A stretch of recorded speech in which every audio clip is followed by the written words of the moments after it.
All right, Assalamu alaikum, folks. Um, I'm not sure exactly how many are in looking. I'm going to go and try to find out right now. But hit a one if you actually hear any kind of music.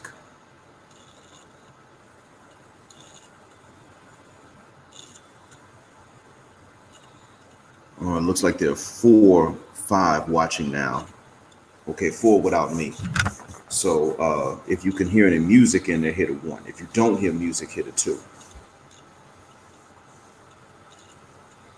I'm gonna give a shout out to Supreme Ace because he's already hit that like button. He hit it before I got started. Talk about loyalty. I greatly appreciate that. Okay. Looks like. Mm, let me pause this thing because at this. Okay. All right. All right, Goshen. You can hear some music, huh? Okay. Ryan wants hears no music. A dangerous mind. Um, we took it a dangerous mind does not hear music. Okay. All right.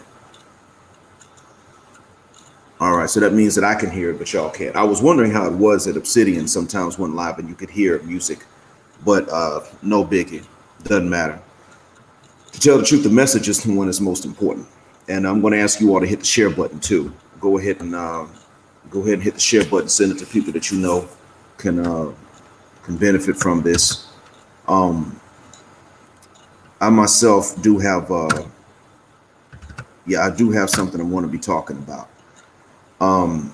It's not just about Doja Cat or Doja Cow, as I call her, because I mean that's what she said about herself. This is actually about an overarching pattern, really, in the community. I should say in the commroonity. Um, yeah, this is about an overarching pattern in the community. In the end, after it's all said and done, we got a lot of double standards, and I'm really not about to sit up here and just let them go, even though I am a pro-black. That doesn't mean that I'm blind, and it's not my job to be stupid. And by the way, y'all listen, if y'all hear typing, that's my keyboard. You can actually, the keyboard may be louder to you than it is to me when I start typing. Peace, Malika. How's everything, sir? All right. I'm gonna start off by saying this. On a live stream earlier, I think it's still going on. A live stream on Game Changers channel. When I got in, they were talking about something else, but I went on and I had to answer Game Changers title question, which is why do pick-me's get bullied? He was doing this with another YouTube account holder named Brady Hartsfield. My answer was simple.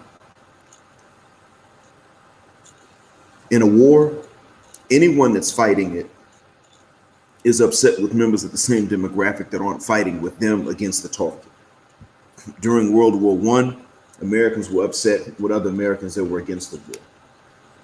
Same thing with World War Two. Every time the United States goes to war with someone, people get upset with those that are against the war and they get called unpatriotic. After 9/11, the same thing happened. If you were not in favor of going into Afghanistan, you were unpatriotic. Then it was Iraq. And if you were not in favor of going into Iraq, you were unpatriotic.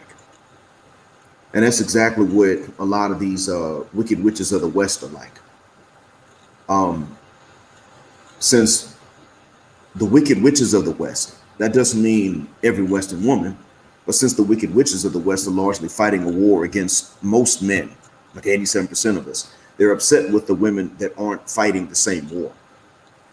You see, a pick-meisha is none other than a woman that doesn't lie and deceive men about what women want, and then use her looks and men's heterosexuality and libido to manipulate us to raise other men's babies and pay the vagina price on behalf of these other men, specifically the other men who really are her type in the first place, which is proven in these DNA tests by their biological paternity of these kids. I get it. See, I get upset when black Arabs here get upset with me because I get militant and I won't tolerate the BS of some of the non-black Arabs. Even though the non-black Arabs don't hate black people, I still counter their racist and colorist narratives. Sometimes black Arabs say, calm down, black mind. I get it, but you know what? I don't forgive it. And it's the same thing. I get it when wicked witches of the West get mad at the pick-meishas, but I don't forgive it. Pick-me's are right. Pick-me's keep good men as long as they're interested in each other. Pick-me's go through fewer men in any given time frame anyway. Pick-me's don't plan for their own self-interest at the expense of the men, at the expense at least of the men's rights, I should say. Pick-me's certainly don't decide that every satisfying heterosexual encounter for a man has to require immense stress as a price. If they both work, then they just both work. They have their jobs. If he pays the cost, he's the boss. If she pays the cost, she's the boss. If she doesn't like that last arrangement, she'll leave. But she's not going to blame him for her decisions or vice versa. She doesn't take offense if a man has a complexion preference.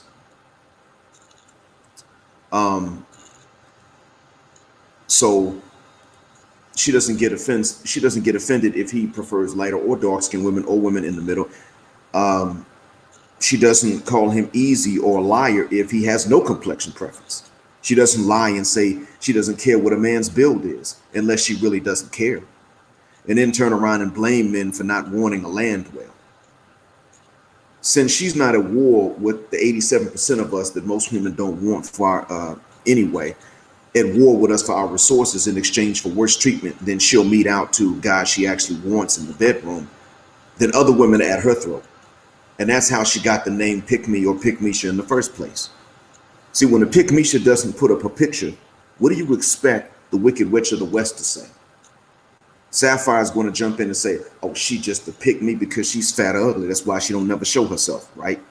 And you know what? There are times I think this way too, but not about Pick-meishas. There are times I just simply look at some ladies who post these photos and they simply never post one from the neck down or from the shoulders down. I'm like, oh, okay, they're hiding something, even though I don't put my picture up.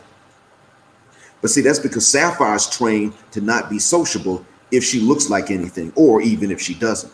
Sapphire's mind is so messy and guilty that she can't comprehend why a Pick-meisha would be a Pick-meisha if she's at all attractive to look at, or even if she's not. But she does know that if Pick-meisha is attractive, Sapphire can't compete without being just as attractive and still acting like just as much of a Pick-meisha.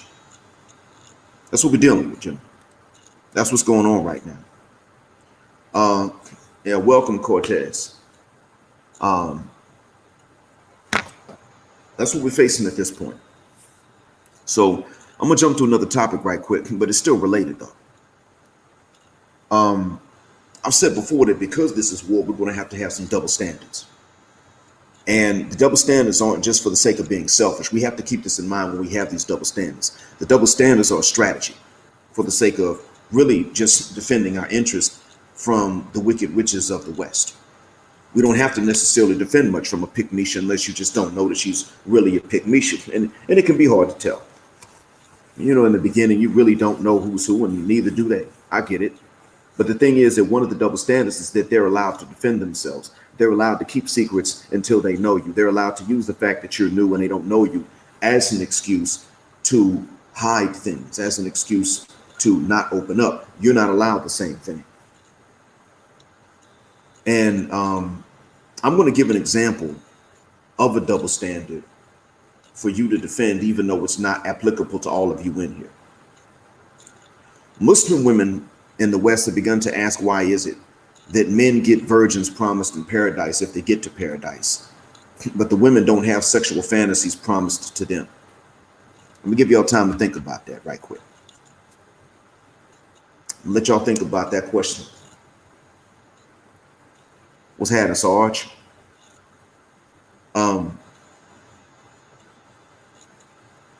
Now, this is true.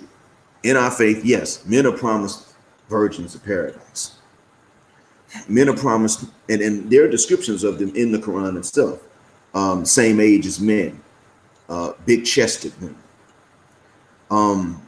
Imagine your best vacation with the finest women and a multitude of them, and a different one every Friday too, to add to the roster. Imagine that, and it lasts forever. It just goes on and on.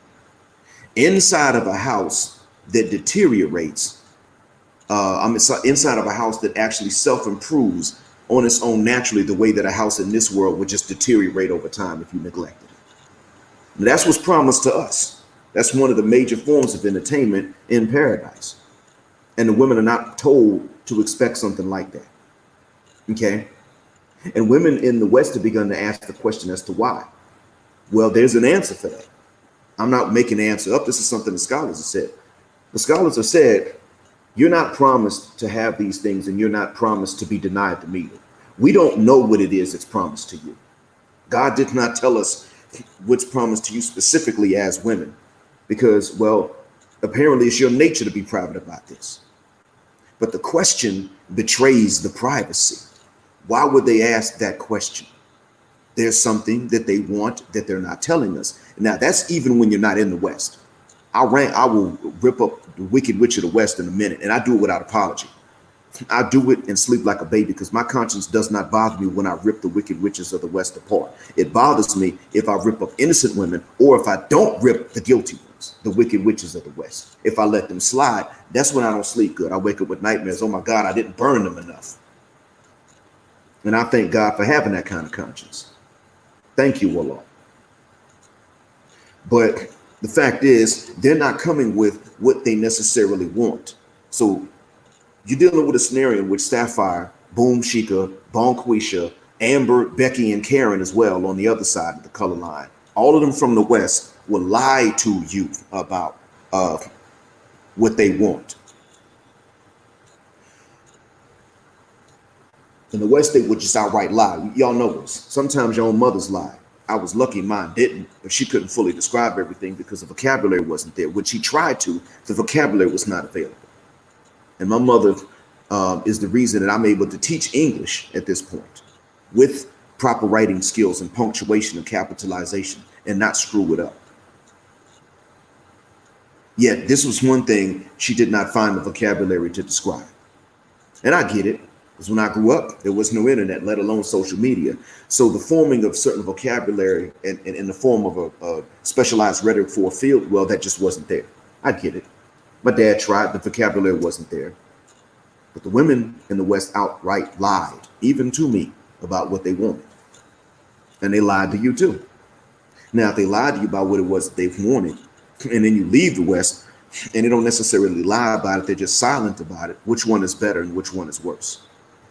So when Karen says you just can't deal with an independent-minded woman from the West, or when Boom Shika or Bonquisha Sapphire says you can't deal with a real black woman, what they really mean is you can't deal with a broken Western woman.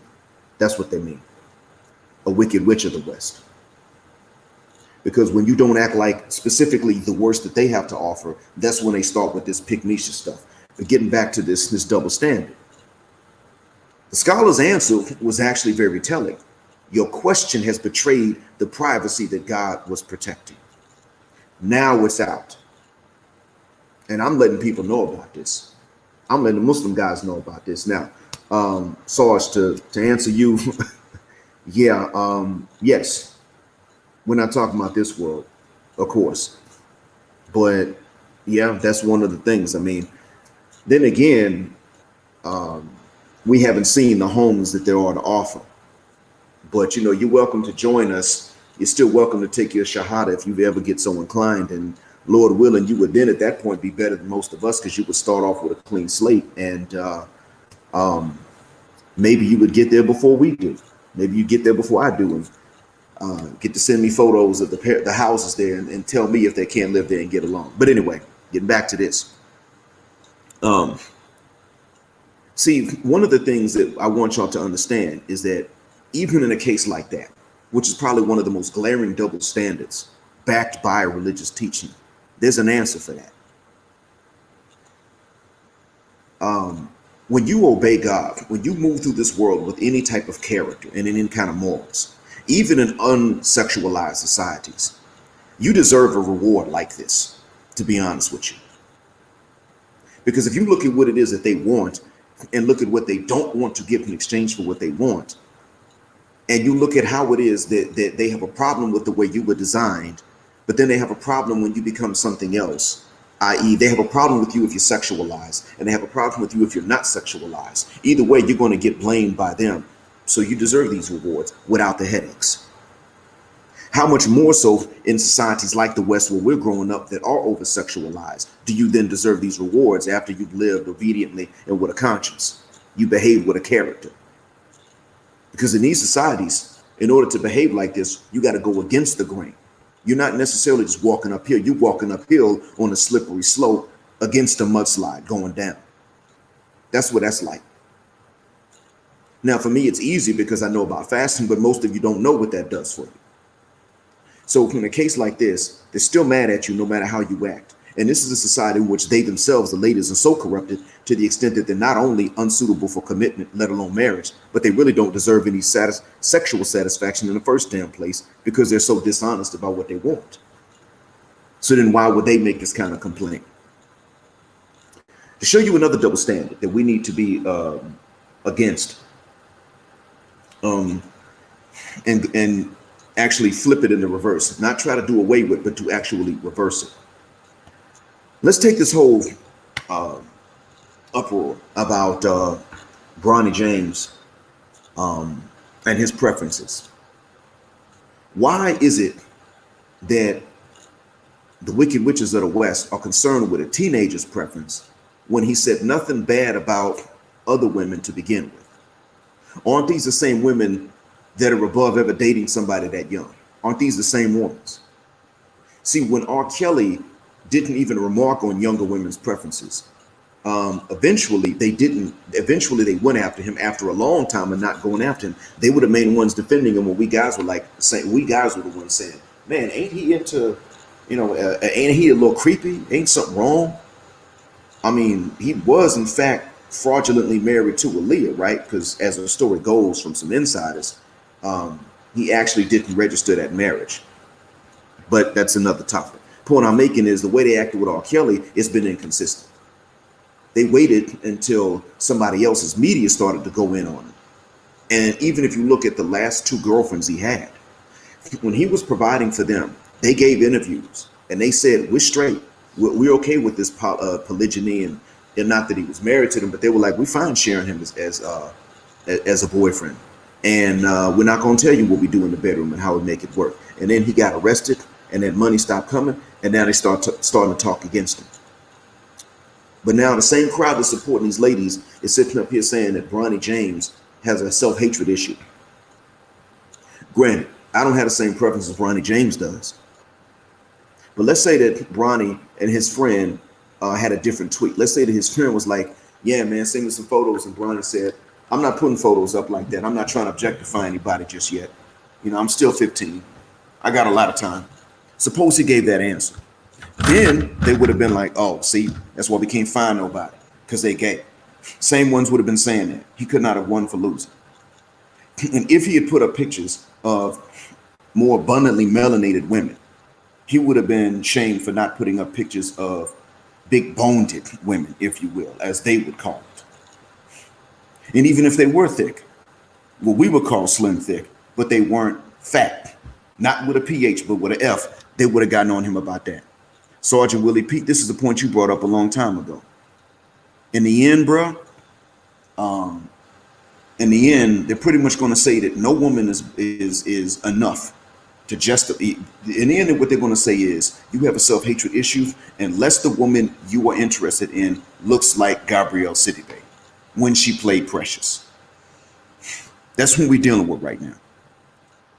And we got to go against these double standards. And when I say go against them, I mean, what we need to do is we need to say to them, first of all, you stop looking at what our teenage boys are looking at. They're teenagers. We're not looking at what the girls when they're teenagers are. We don't look at what they prefer. And we already know that that's actually dysgenic. We know that there's far worse. The real issue, we need to tell them the issue was not what Bronny James prefers and their racial makeup. The real issue is going to be what their teenage daughters prefer and the moral makeup or the lack thereof of these men. Because we know when they're that age, we know that sisters the same age, especially in public schools, want the worst niggas they can find. They want the most idness, intentionally dysfunctional, negative stereotype. And I said negative that way intentionally. We already know because we've already been through that. That was the case when my father was coming up. And he came up in the 50s and 60s. And it was like that in the 70s and then in the 80s and in the 90s and it's still like that even up until now. when I taught in 2013 at a public school back in my home city. It was the same thing. A seventh grade girl told me she didn't want no nerd. The question is, what was she defining as a nerd? Well, we were talking about boys that got in trouble for sagging their pants in school because you could get in trouble for it. And she said, leave them alone, let them sag. And I said, so you mean to tell me you want a guy who shows his butt to everybody else? Well, that's better than a nerd. So what she was saying was a nerd was a guy that doesn't sag his pants. And I double checked to make sure that that's what she meant. That's exactly what she meant. So before you say I might be stretching, no, I double checked. She was like, if you don't sag, you a nerd. She made that clear. Now, these same ones that are coming at us with these double standards, aren't these the same ones that now are upset about Doja Cat and they're blaming black men for that? I mean, I know y'all call her Doja Cat, but she called herself a cow in the video. So after what she said, I'm just going to label her as that. And you know what? It is true. She's a tragedy and a tragic mulatto with that. My question is, why is it that the gynocracy and the matriarchy is blaming us for her? I know they say it's because her dad left, and that's apparently what we do with our kids. But I'm not going to take their word for it. Because, I mean, apparently Obama's dad left too, and, they want to claim him. So ideologically, I would actually go with Sergeant Willie Pete on this one for ideological reasons. I would say throw her out of the race because of this. Because of her ideology, not because of, I'm not going to sit up here and say throw her out of the race because of her makeup. I'm going to say that because of her ideology. I mean, she's getting on these sites and people have said that it was her. So she's getting up here on these websites and chewing black folks apart and letting them call her the N-word. And I think the word for that is race play. When you get off on either racially abusing your sexual partner or racially being abused by your sexual partner. I heard that's called race play in Urban Dictionary. So look where loyalties are. But see, they're going to sit up and say that we caused this. And when they come along and they say that, you flip the double standard and you say, hold up.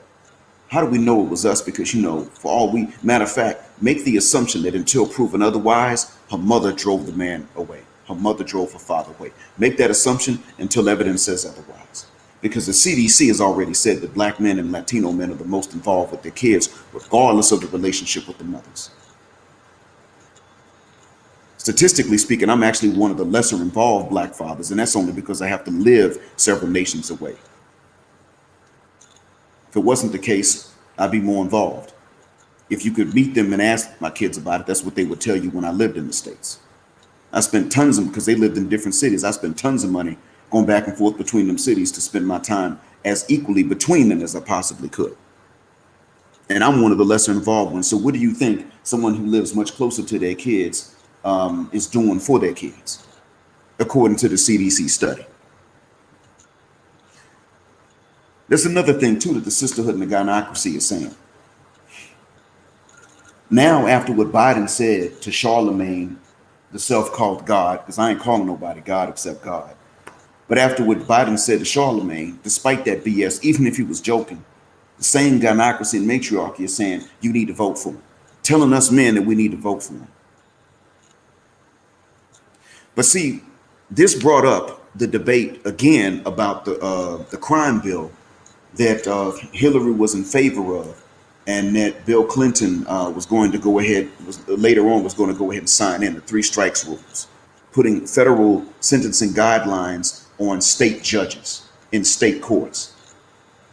And the funny thing was that embezzlement did not come with these stiff guidelines, but robbery and drugs, which are the major crimes of opportunity, the crimes that are provoked by poverty, for which, of course, we were brought over into that country to suffer. We said back then 2 things. If you remember the 90s, the black community was having a debate about these crime bills.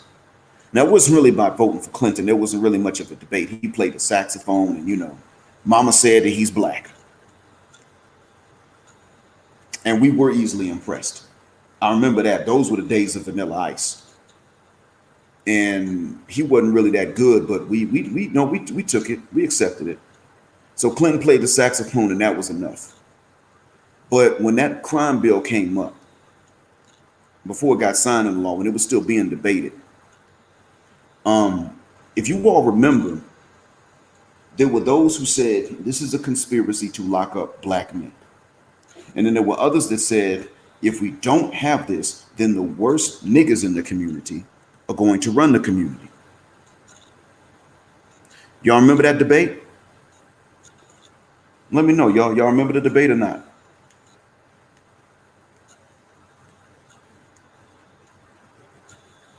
I'm gonna give y'all time to answer in the chat if y'all can remember the debate and anything else that y'all remember from it before it got signed into law.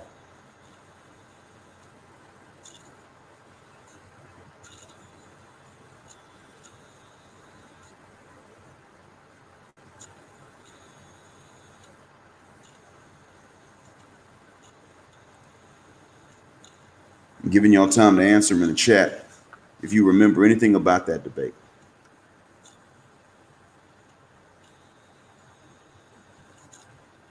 Okay, I guess not then.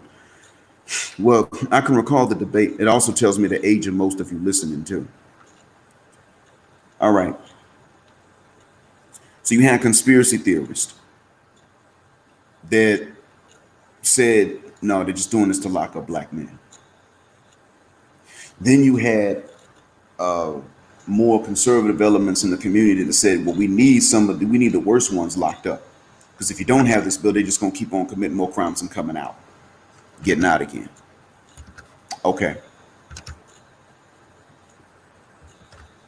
All right. That being said, they were both right. It was a setup from jump. This is what you call a catch-22. And every time we get involved in a debate about something, it's already a catch-22. That's just the way that it's set up like that. I don't see why we even get into these debates. Vaccines are the same thing. If you get them, you're going to get side effects, planned and unplanned. Hell, a lot of poor whites are going to face the same dichotomy. They just don't know it. Now, if you don't get them, you will get sick and you'll become a vector. So it's a lose-lose scenario either way. It's the same thing with these politicians that they offer us. And also with what bills they're going to introduce and these false choices that they're going to give us. And the sisters are still blaming us for these things. They're looking at us and they're saying, see, and this is where we need to flip another double standard back on them and say, no. See, what you need to do is you need to get in line and submit and get ready to move away from here or there where you are, because I'm not there anymore. Why would I say that? It's simple. Most of us men are not opposed to visiting abroad and maybe living abroad. We just don't want to go willy-nilly to any country without knowing anything about it and say, okay, I live here now. We like to be smart about it, but we're not opposed to going elsewhere. What we're dealing with is a situation in which the sisterhood, the gynocracy, or the matriarchy is opposed to it. They are against repatriation. And you'll notice repatriation is usually not promoted by our sisters, but rather by some of our men. Marcus Garvey promoted it. Later on, his enemy, W.E.B. Du Bois, agreed with him. Before them, there were some men during Reconstruction in the American South after the Civil War. There were black politicians who, when they were walked out of the state assemblies, when the Jim Crow laws got set up again, when the North abandoned the Black South, some of them said, okay, we're going back. And that's one of the ways that Liberia got further populated. Now, it got started before slavery ended, but it got further populated in more than one wave of immigration from Black America into Liberia. And different things fueled it. When Marcus Garvey was talking about repatriation, he was talking about starting with Liberia and probably Sierra Leone as well, because they already had populations of diasporan black folks, African descendants, that were taken from Africa and then went back. They had populations with which to start. Now, I'm mentioning this repatriation to show you a pattern. You usually do not see our women talking about going back to the motherland or going anywhere else for that matter, leaving the US, unless maybe it's Canada or Western Europe or Scandinavia. They'll make exceptions for these areas. And what do they all have in common? Not only are they not great for black folk, they're not even great for their own men. And they can weaponize these legal systems against men that have not done anything to them. It's okay to call 911 and weaponize a system against a man that's abusing you. Nobody in their right mind would have a problem with that except abusive men. But they can do this to men that ain't done nothing to them. France, you can't even get your own DNA test to make sure that you're raising your own baby unless a court orders it. You can't get it yourself. Courts don't have the financial interest in ordering them all the time. So if a lady that looks at you and says you're ugly, I would never give you none. But you know what? I think that I think you're a good source of resources. She can come along and just point the finger at you and you're stuck. What does that tell you? Exactly. Sinister, you're right. They know they're going to lose them privileges. Privileges we don't have. And that's the real reason. So you flip it back on them. When they start talking about all this politics, all you got to do is say, whoa, slow your roll. Number one, if Clinton had been good for us, he would have been shot to death before he could have won. If Obama had been good for us, he would have been shot to death before he could have won. We already knew that Bush wasn't, and we knew that Trump wasn't. But for the politicians that we thought were good for us, we need to keep in mind they would have been shot to death if they had been any good for us. So instead of arguing about what to do while we're here on this plantation, how about you help us go somewhere else? Start suggesting other nations in which they could live, nations that would allow them to become naturalized citizens. South Africa is one of them. You live in South Africa for 5 years. You don't even have to take a citizenship test. You apply. You've lived there for 5 years. You apply. You can become a citizen. You can own a weapon, all that. I know they got crime in South Africa, but you can also own a gun. You can own that even when you're a legal resident before you become a citizen. And it's overall developed, but it's a little more even-handed. And that's changing now in favor of them. So watch, as the rules there become more feminist, you're going to see less and less resistance to the idea of migrating specifically to South Africa from the gynocrats and the matriarchs. And their goons and maamdingoes too. Mark my words. Watch that, because it is changing. Matter of fact, one of my listeners, shout out to Doja, one of my subscribers, he told me about a scenario in which a South African colleague, a lady, was asking him to hook her up with someone. And she can't cook. She's just, normal to look at. And yet she started to list all these standards for height, wealth. Oh, and you couldn't be too dark, but she's from South Africa. She had all kinds of requirements for them. And this is a new phenomenon. I went and I asked my colleague from South Africa about this, and he said, yeah, things are changing there. Matter of fact, apparently he listens too. So mark my words, they're going to start agreeing to go to specifically that nation as these rules become more publicized. But if you start talking about going to places like where I go visit, or you start talking about going to Tanzania, or Gambia or Ghana, which are welcoming of returning Africans. You even start talking about going to some of the Caribbean islands as jacked up as they are. They're still going to sit up and say, no. As much as they can get away with having an attitude. Watch. So, yeah, we're going to have to be careful, gentlemen, but we're going to have to start flipping these double standards back on. For every double standard they got, I've already said that for every standard they have for you to meet, come up with a standard for them. You got to be 6 foot tall and muscular, whatever their height is. You know what? No, have a minimum height requirement for them too.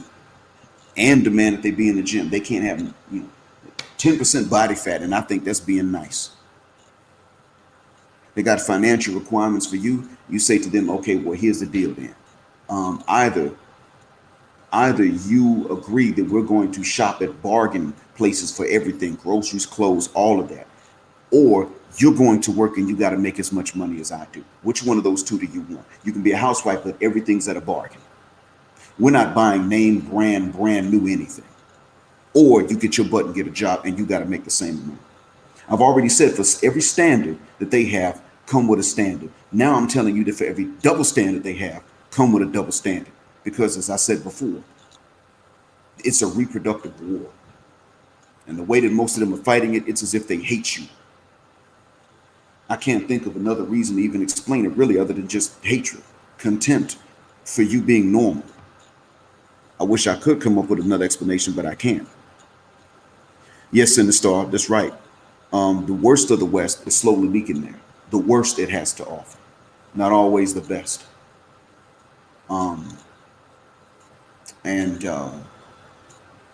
But in all honesty, I think that if enough of us were to go there, we could probably turn the tide. I'm just going to be honest, man.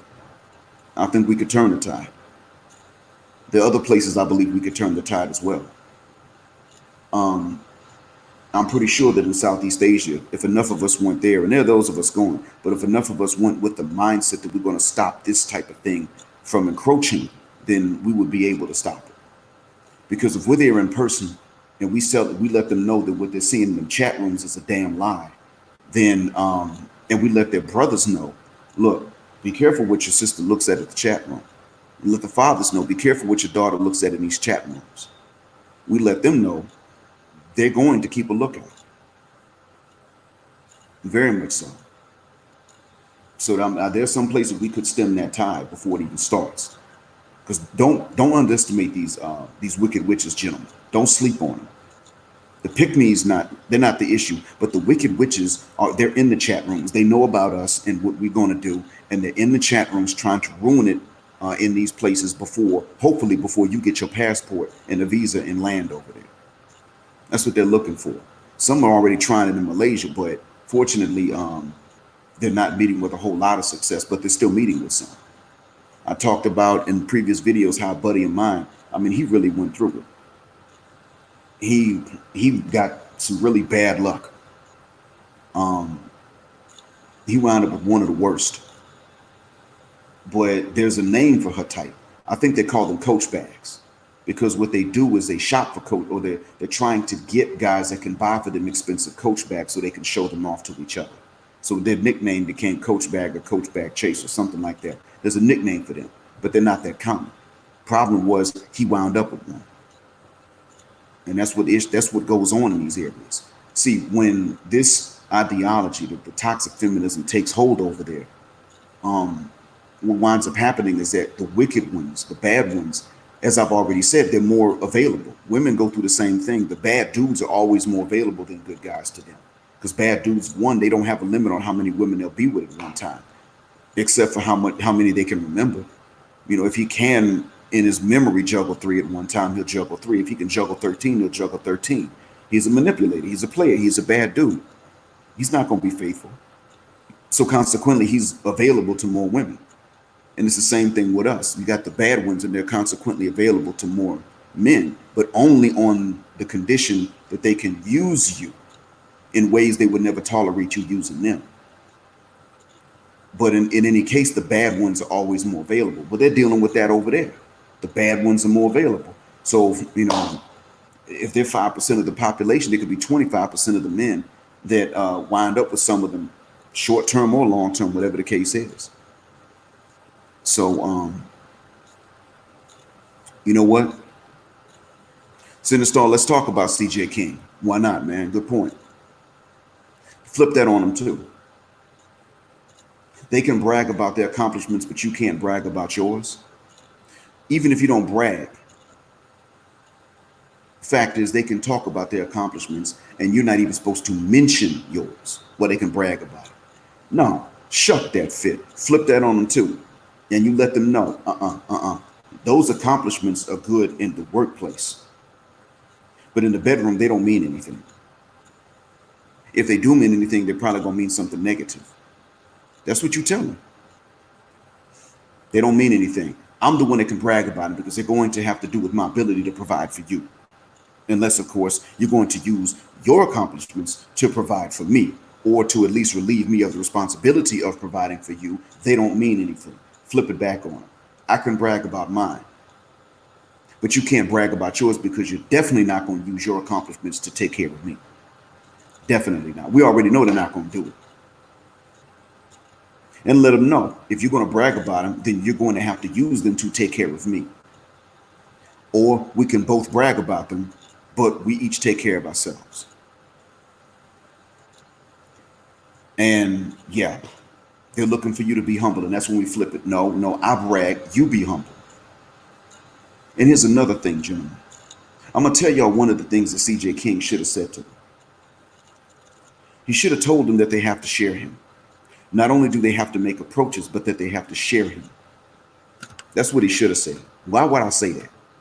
They need to approach him and they need to share him. Well, because they themselves say that this is so rare, that just simply having a law degree, for a black man to have just any kind of post-undergrad, post-bac is any kind of continuing education degree is rare. That's what they say. And it probably is. I mean, it's rare for most of the population, to be honest with you. But they'll say that it's so rare.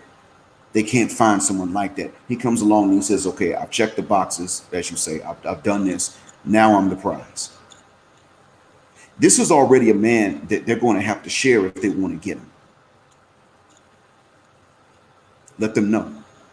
If I have what you want, you're going to have to share me with at least one other. If you want to soften a blow, tell her that she can pick who she's going to share you with. She can choose. If you don't like her, she can go back and look again. But she gonna share. Let her know that. What's the reason? Because see, again, another double standard they like to bring is that polyandry is progressive and moving forward, and that's fine. But polygyny, which is actually natural, is not okay, and that's old-fashioned. Despite the fact that we already know, if you're polygynous, you're going to treat each one the way they treat you. But if she's polyandrous, she's not going to treat both of them the same way. And it's not going to be based on how they treat her either. It's simply going to be based on who she sees as being more alpha and who she sees as being more beta. And we already know they're not good at judging who's who. They can't tell. And that's why we don't need to get caught up in those terms, except when we're talking about the way that they think and view us. We shouldn't be using these terms. They're thinking like animals, specifically more like cats. Okay, this one here treats me like crap, so he must be a god. This one treats me like I'm a goddess, so he must be a dog. That's the way they're thinking. And that's a very self-hateful way to think, but that's the way a lot of them think. So flip it on. No. Polygyny and no polyandry. End of story. Start looking out for your own best interest and start doing it in ways that they would not approve of. I think what I'm gonna do is I'm gonna go ahead and put this in the. I think I'm gonna drop the link in here into the chat in case anybody wants to jump in before I retire. Hold on.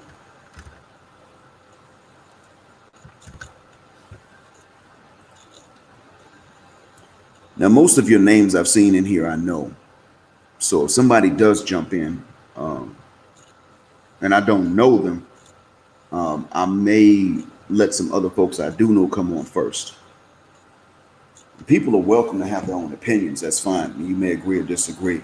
But if y'all get to abusing each other, then I'm going to mute mics or put people out. Not for disagreeing, but if y'all get abusive.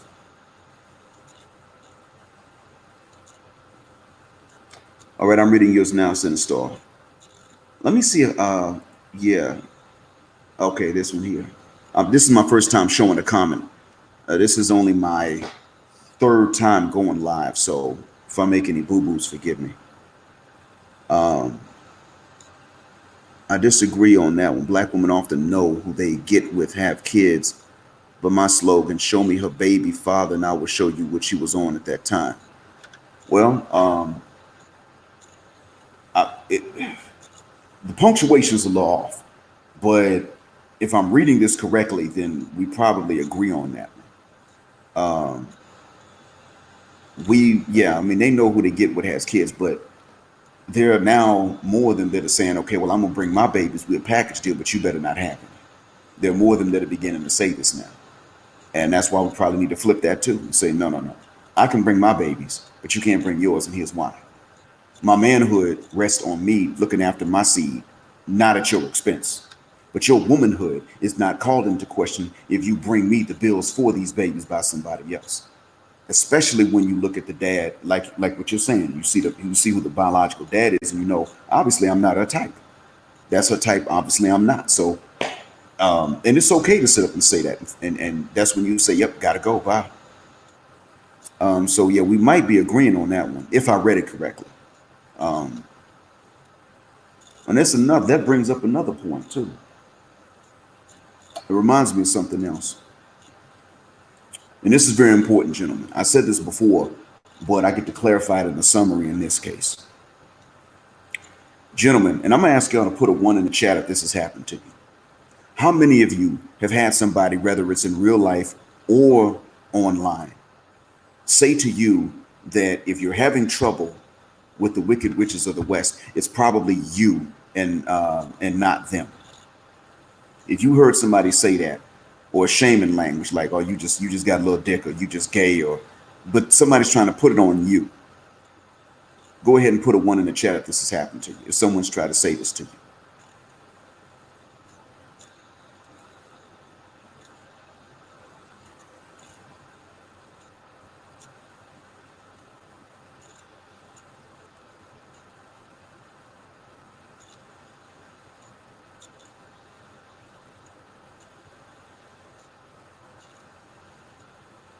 It's 32 of you in here, so I'm sure I should get at least one.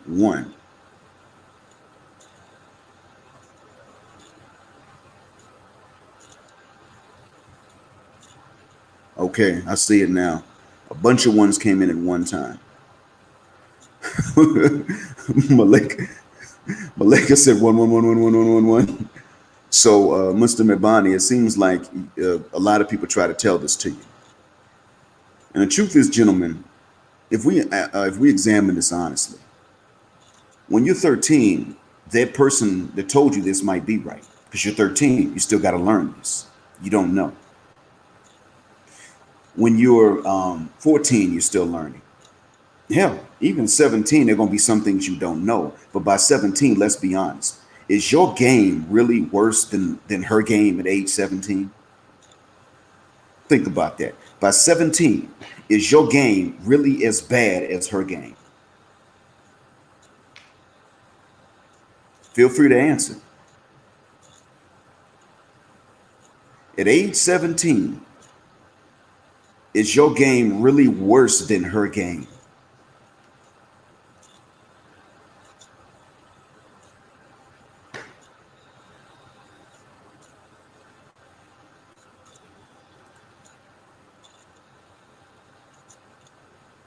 I think that there's about a 10-second delay in between me speaking and you guys' ability to hear.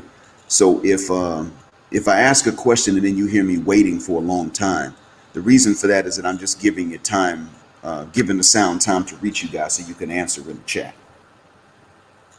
So forgive me for the delay in the sound.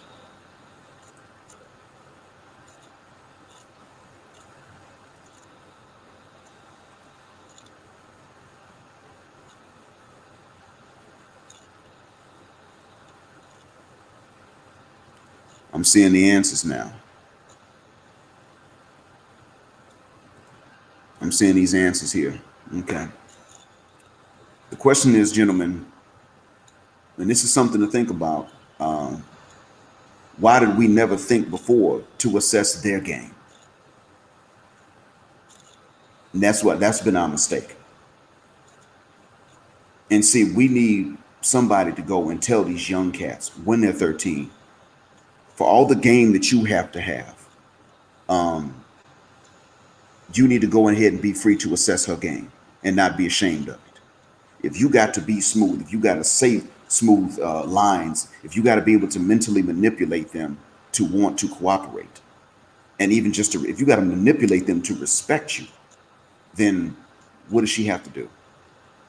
What does she have to say? How creative does it have to be? How smooth and how profound does it have to be? And that's what we need to be doing. We need to tell these younger guys this. And I'm gonna tell y'all straight away, man, your sisters are not gonna approve of you telling your nephews this. Your grandmother's not going to approve of you telling your uncle this, for that matter, whether he's older or younger than you. Um, your parents may not approve of you telling your younger brothers this. Certainly, your mothers will not. And we're just going to have to be on one accord about this. We're going to have to be ready to look these ladies we love in the face, relatives of ours, and say, I'm going to disobey you. And I don't feel a guck about you saying I shouldn't tell him this. This is exactly what I should tell him. And why would you not want him to know this that would help him if you really love him as a relative? This is something that we're going to have to really start paying attention to, and start paying attention to opportunities to pull off. Now, everybody that answered said no. By 17, your game is not worse than hers. Now I'm going to ask you, by age 17, is her game as good as yours? By age 17, does she have as much game as you have to have?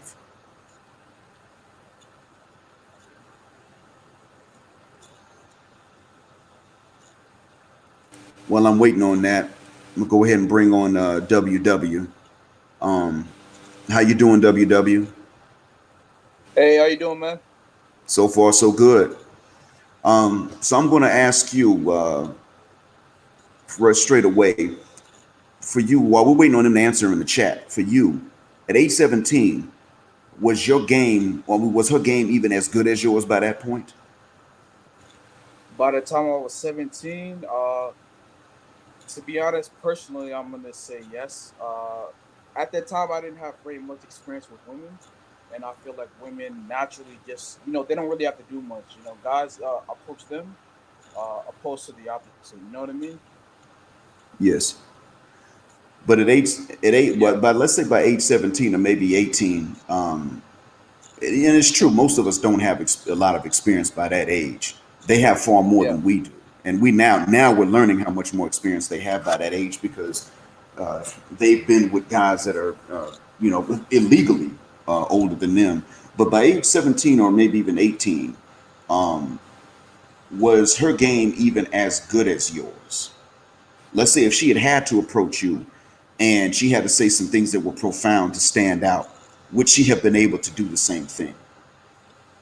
Okay, so you're saying if the shoe was on the opposite foot, like if she had to like step into the men's world and approach a guy that she was attracted to, will she be on the same uh accord as the guy? Will her game be at the same level as a guy? Is that what you're asking me? Yes, sir. You flipped it on the other foot. Yes. Would she be able to do it? I would say no, because well, for first of all, women have lower self esteem. They handle rejection terribly. I mean, for personal experience, I mean, I've gotten into arguments with women that were interested in me, and yeah, I wasn't interested back or whatever, so it turned into like huge arguments or stuff like that. Um, yeah, I think just in general, just women just don't really have good game because for one, they have low self esteem. They don't have to really do anything. Guys usually come to them and they kind of feel entitled, if that makes sense. Yeah, it does make perfect sense. We've never forced them to have that, and we've never really forced them to meet much in the way of standards, have we? And so, consequently, Yeah. if we did it tomorrow, they wouldn't be able to compete. And this is exactly what we need to point out to these young guys. Um, and I'm gonna address the point that Sinistar made, the one I'm showing right now in the chat. Sometimes All the right. younger cat's mother run interference on what you're trying to tell them, saying that's not your child. And you know what, Sinistar? That's exactly why I say that we should start with the ones to whom we're related, because we're allowed to take care or to do things to help take care of the young guys to whom we're related, because we know them, we're their relatives. So if we chip in something for their college fund, or we chip in something for for their school fees if they're in a private school, or we put them up on some books that are going to make a particular subject much easier for them, then chances are the mother's not going to say no, you can't do that, because the mom's related to you, or she laid down with a man that's related to you to conceive this young man. And you're right, we do have to be prepared for that kind of interference or that resistance. But that's something that we We can tailor that to the individual lady, the individual mother herself, but we got to be ready for it. We got to be ready to say, yeah, exactly. But if you're going to sit up and say that it takes a village, then you're going to have to contend with the village's opinions and observations. Matter of fact, not even opinions. You're gonna have to contend with the collective wisdom of the village. If it's going to take a village to raise them. So getting back to your WW, since you're on here now and your mic is on, Yeah. All right. what would you what do you think would happen in your experience and in the experience of the guys that you know, your closest friends, if they were to tell these young guys and their families, the ones that are under 18, they ain't supposed to have no YouTube account or a Facebook account, as an example. What would they come across, and what would you come across from these lady relatives if you decided to tell these young cats? Oh well, I mean that's pretty simple answer. You would face immediate backlash. I mean, personally, I have a lot of women in my family. There's a lot more women than men. So yeah, and like to be honest, a lot of them are not to be too disrespectful, but a lot of them are quote unquote strags. So they sort of, for lack of a better term, benefit off of the ignorance and the emasculation of men in our family. Not completely. I may be over exaggerating a little bit, but yeah, they would definitely disagree with this because it pretty much, you're putting men on an equal playing field, and women have to, you know with feminism and gynocentrism, women have to pretty much emasculate and feminize men, keep them in a neutral position to get the upper hand. And uh, content creators like yourself are pretty much kind of waking guys up. So if we ever manage to get this on a large scale, like on a large platform like TV, I feel like it'll be a wrap. You know what I mean? Yeah, yeah. Chances are that the message at that point, I know that they would shut it down, but I think they would not be able to shut it down in time to stop it. Um, and how would you say that your life will be different today? Well, first, let me ask, what decade are you in? Are you in your 20s or 30s? I'm in my early 20s. Okay. And so, in that case, you're still young, but how would you say your life would be different now if you knew this stuff at let's say at age 14? Woo, man, I think about that almost every day. I mean, my life would be so much different. I kind of feel bad, and I kind of feel like I kind of have a responsibility to teach younger guys, or maybe even slightly older guys, the truth about life and stuff like that. And I feel like it's a shame that a lot of us are not taught this stuff at a very young age, and we definitely should. I mean, like I don't know, like I feel like there's a lot of things wrong with society. I feel like in this society, we enjoy a lot of, how can I say, benefits, a lot of privileges, for lack of a better term. And I feel like men and women are the legs of the culture. In order for the culture to move forward, women and men have to be in harmony. They have to harmonize. And I feel like the masculine principle, men and boys are kind of being oppressed in this current system that we have going on, especially in the education system.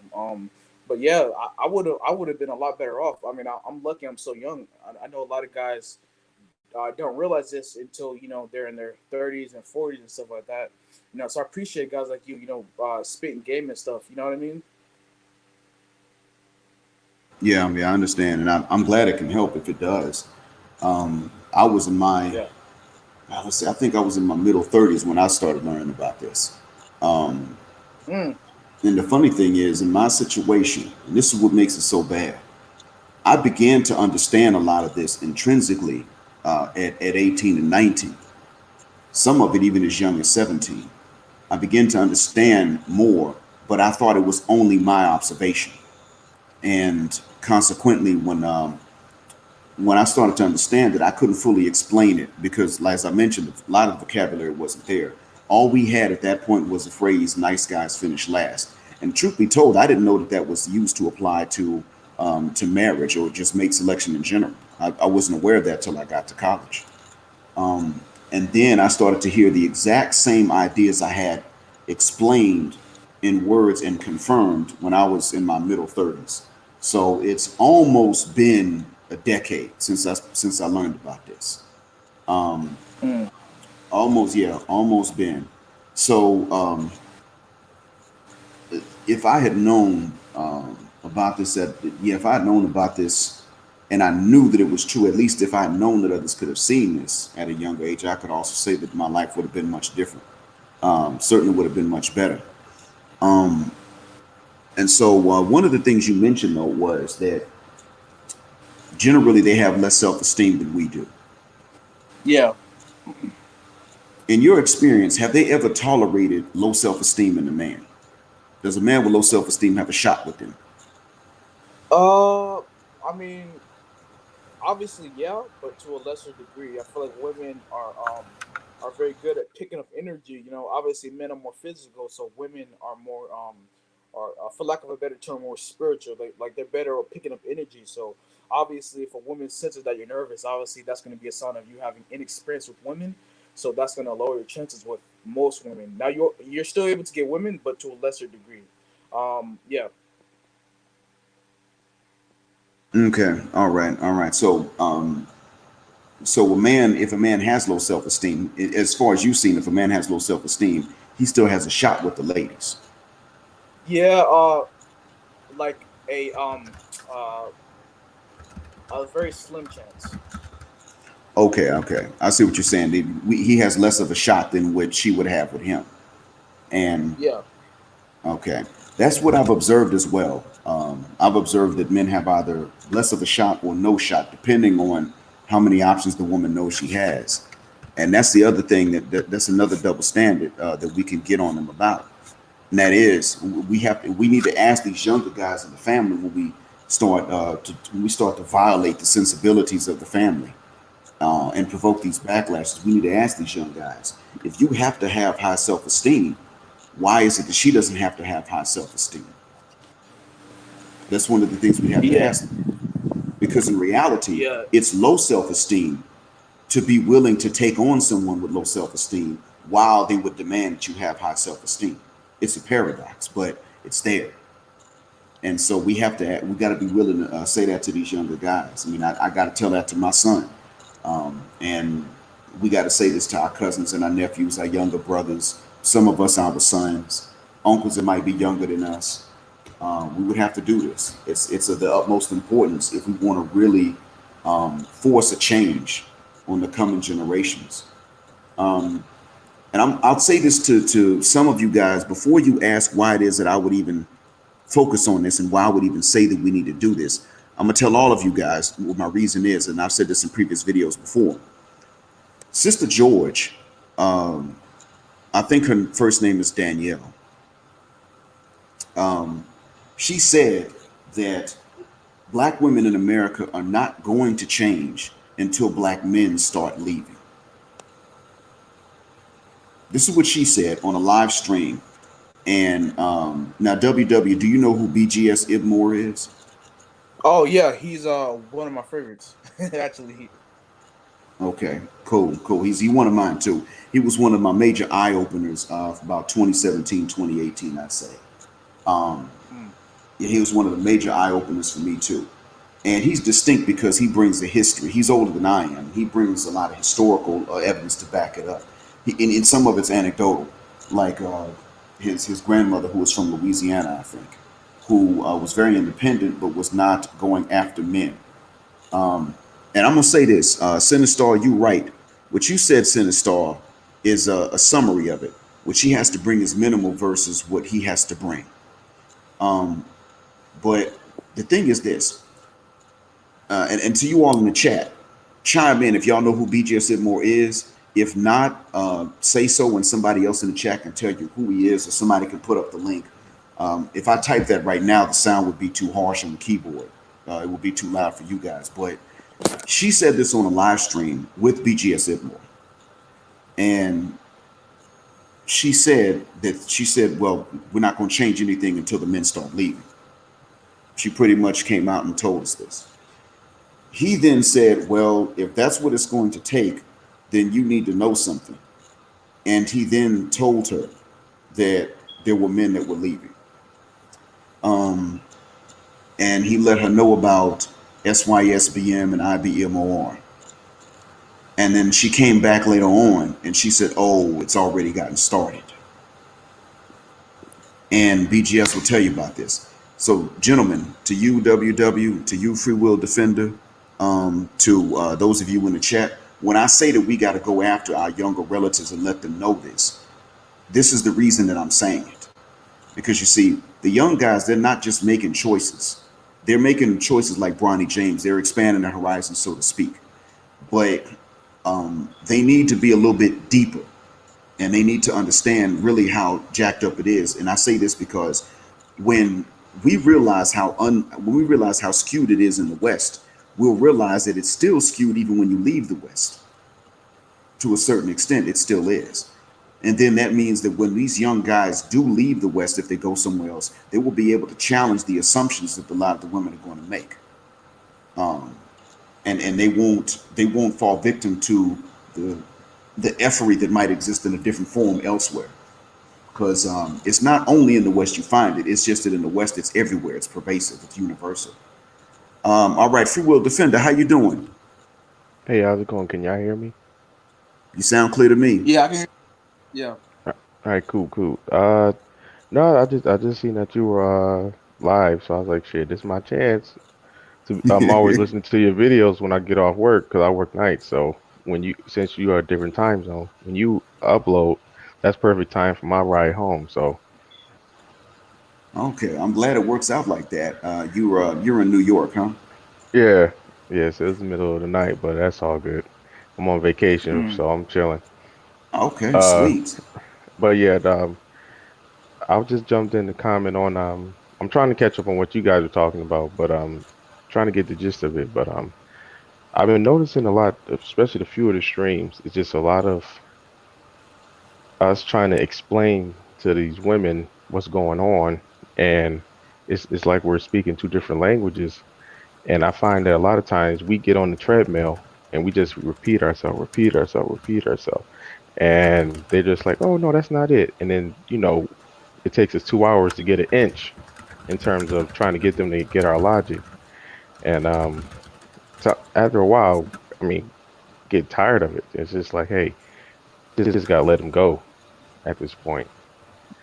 And Yeah, I mean, I definitely know what you're talking about, and I have experience with that as well. I mean, personally, I feel like arguing with these women at this point is almost a waste of time completely. I mean, I understand you want to get it from both perspectives, a male and a female perspective, but I mean, it takes so much out of you arguing with them. You know, they'll cut you off. You know, they'll start to call you names and stuff like that. They'll yeah, if they know personal information, they'll bring that up. It's like almost it's like what they say about the lottery. How does it go? Uh, I think it's something like the house always wins or something like that. Like the only way to win the lottery is like to not play it at all, and it's kind of like the yeah. same Oh, yeah. thing. Same thing. Use like with casinos, the house always Yeah, wins. Yeah, yeah, yeah. I So, mean, yeah. Black Myman pretty much like with his last few videos talking about how we're at war. I mean, that's a perfect way to put it. I mean, it's deception. Uh, where our young men are coming in ignorant. I mean, I'm a millennial. I came in pretty ignorant. I mean, I used to say my dad let me know, but he told me the third grade version. He didn't get into detail. You know what I'm saying? Like he'll give me the basics. Oh, don't marry until you're older, 30s. No kids. But he never gave me why. You know what I'm saying? So by the time I was 20, 21, I'm thinking, oh, he just don't want me to do certain things. So I'm gonna try it anyway. He didn't tell me, how the government is, pretty much using black women against us, et cetera, et cetera, et cetera. And so I think a lot of men, we kind of we go in blind, with our shield down, not knowing what we're walking into. yeah, in a nutshell, they've got it sewn up to where we're like that, where we walk in eyes wide open and we still can't see it because this there it's not that our eyes are closed, it's rather that they're just so good at hiding what it is they don't want us to figure out. And Hmm. well, this is part of the reason why I'm up here saying that we not only need to start matching standard for standard, not necessarily they have to be as tall as we have to be, but just some standard to replace or some standard to match each standard they have for us to meet, but also double standards. For every double standard they have, we have to have the opposing or another double standard to even things out. But why I'm also saying that we got to go after our younger male relatives and let them know what this is, so that they Absolutely. question every assumption. And then this way, when they go into class on, when schools do open back up and they're sitting in classrooms with each other, then they're able to sit up and say, you know what, well, next time somebody says, man, she over there staring at you, um, go make your move. They can say, who's number one, who's staring? And number two, if she's staring, why I got to make the move? There's not, I can, but why does it have to be that I got to make the move? And she's the one that can scream and holler and I get in trouble for it. I'm the one with something to lose. Besides, I'm the prize. I mean, Hmm. if she gets what she wants, she's getting a lifetime of commitment and being taken care of. So if that's what I have to offer, then why do I have to be the one to make the move? Man, you go ahead, you do that, bro. Let me know how it goes. I'll check back with you in 5 years. They would then be able to do this, and Hmm. they would question every single assumption. And so and this would affect even how they go to the clubs, because if they go to the club instead of them trying to spend money they don't have on clothes to impress them, they may decide, well, it may not even be worth it to go to the club in the first place. Hmm. But if I do, you know what? I'll put on something nice, but I'm not going to go broke to do it. Um, because right now, at this point, at the end of the day, they have too much power and no accountability. And we Yeah, need these young guys to know that that's exactly what it is. They have no accountability. They're never at fault. And they got all the power, and that's a lose lose situation for them. That's a catch 22. I definitely agree with that. And as a father myself, that I mean, that's one of the things. I mean, my son is 4 years old. I still try to find a way to, point it out to him, like, shoot, subconsciously brainwash him if I have to, because it is unfair playing field by miles. Is we really have no leverage. I mean, from preschool. Once a man is 4 years old, he's pretty much he's on his own at that point. He becomes food, for society in general. So I definitely agree with that. We got to reach the ones younger under us early. Yeah. So Would you say that, like, maybe trying to give like have influence in like the public school system? Will you say that's a good place to start? I mean, I'm probably Yeah, jumping but ahead of a few steps, but but that's kind of impossible to be honest with you. yeah, I mean, like I believe I heard the stat that honestly, black fathers are the most engaging in their kids' lives, and yeah. you still see no dent in the ignorance in terms of school. So I Well, think it well, honestly don't think we can like, fix that ourselves. okay, well, with the SYSBM and movement and like men, leaving black women and like leaving the black community to like date women of other cultures or like other ethnicities or whatever. Would you say like maybe within like a few decades, enough black men, well, the numbers of black men dating out would increase, and you have more cooperative women, and then you'll eventually have an entire community of like children Hmm. uh, uh, and from there you can probably start making like I don't know, like making like schools specifically for the boys and the women as well, like maybe like within, I don't know, maybe 30, 40 years, maybe something like that possibly. What do you think? Well, in terms of education, that'll take just the black collective to do that. Um, it'll take all of us to change the education for our kids in general because it's just the public school system, private schools. We got to get break a lot of bad habits, unfortunately, as a people, that in terms of affecting our education for our children, that sadly black fathers are just that's not going to be able to do on their own. Sadly, it's just not enough of us. Other than teaching our kids while when they're home, you know. But other than that, they're not going to escape what's this, society's brainwashing in a way. All we can do is teach them how to navigate. You know what I'm saying? So I don't in terms of what SYSBM can do with it, uh, I don't know, to be honest with you. And plus, when it comes to women, let's be real. All they know how to do is double down, and then they'll triple down, and then they'll shame us for trying to only teach our sons or something. You know what I'm saying? So that's a Yeah. slippery slope in itself. Yeah. Well, like, once we get there, or if we get there, because I've been doing a little bit of research about it, and I've heard that the school system is like, and like from my own personal experience, because I graduated a few years ago, I Hmm. feel as though that the school system is like very toxic and very vexating for the boys. I think statistically, more boys are like dropping out of school, like less Yeah, boys are going to anti-black male, colleges. 100%. Yeah, yeah, definitely. So I kind of feel like if it was up to me, I would make a few changes. Like I said, I've been doing a little bit of research, like Hmm. right off the bat, I would change the curriculum in general. I feel as though, well, what we know is that, like, when we know that there's a difference between men and women, male and female, in almost every single way. Yeah. Biochemically, I think men produce testosterone, traits that are associated with testosterone. Like, it makes you very hyperactive. It makes you very aggressive. It makes you very masculine. Hmm. You know, that's why when you see boys that are like 4 years old, 5 years old, like, the younger they are, the harder it is for them to sit down and really focus on their curriculum activities or whatever. And then for the Yeah. women, I think they produce what you would call estrogen. So estrogen, it basically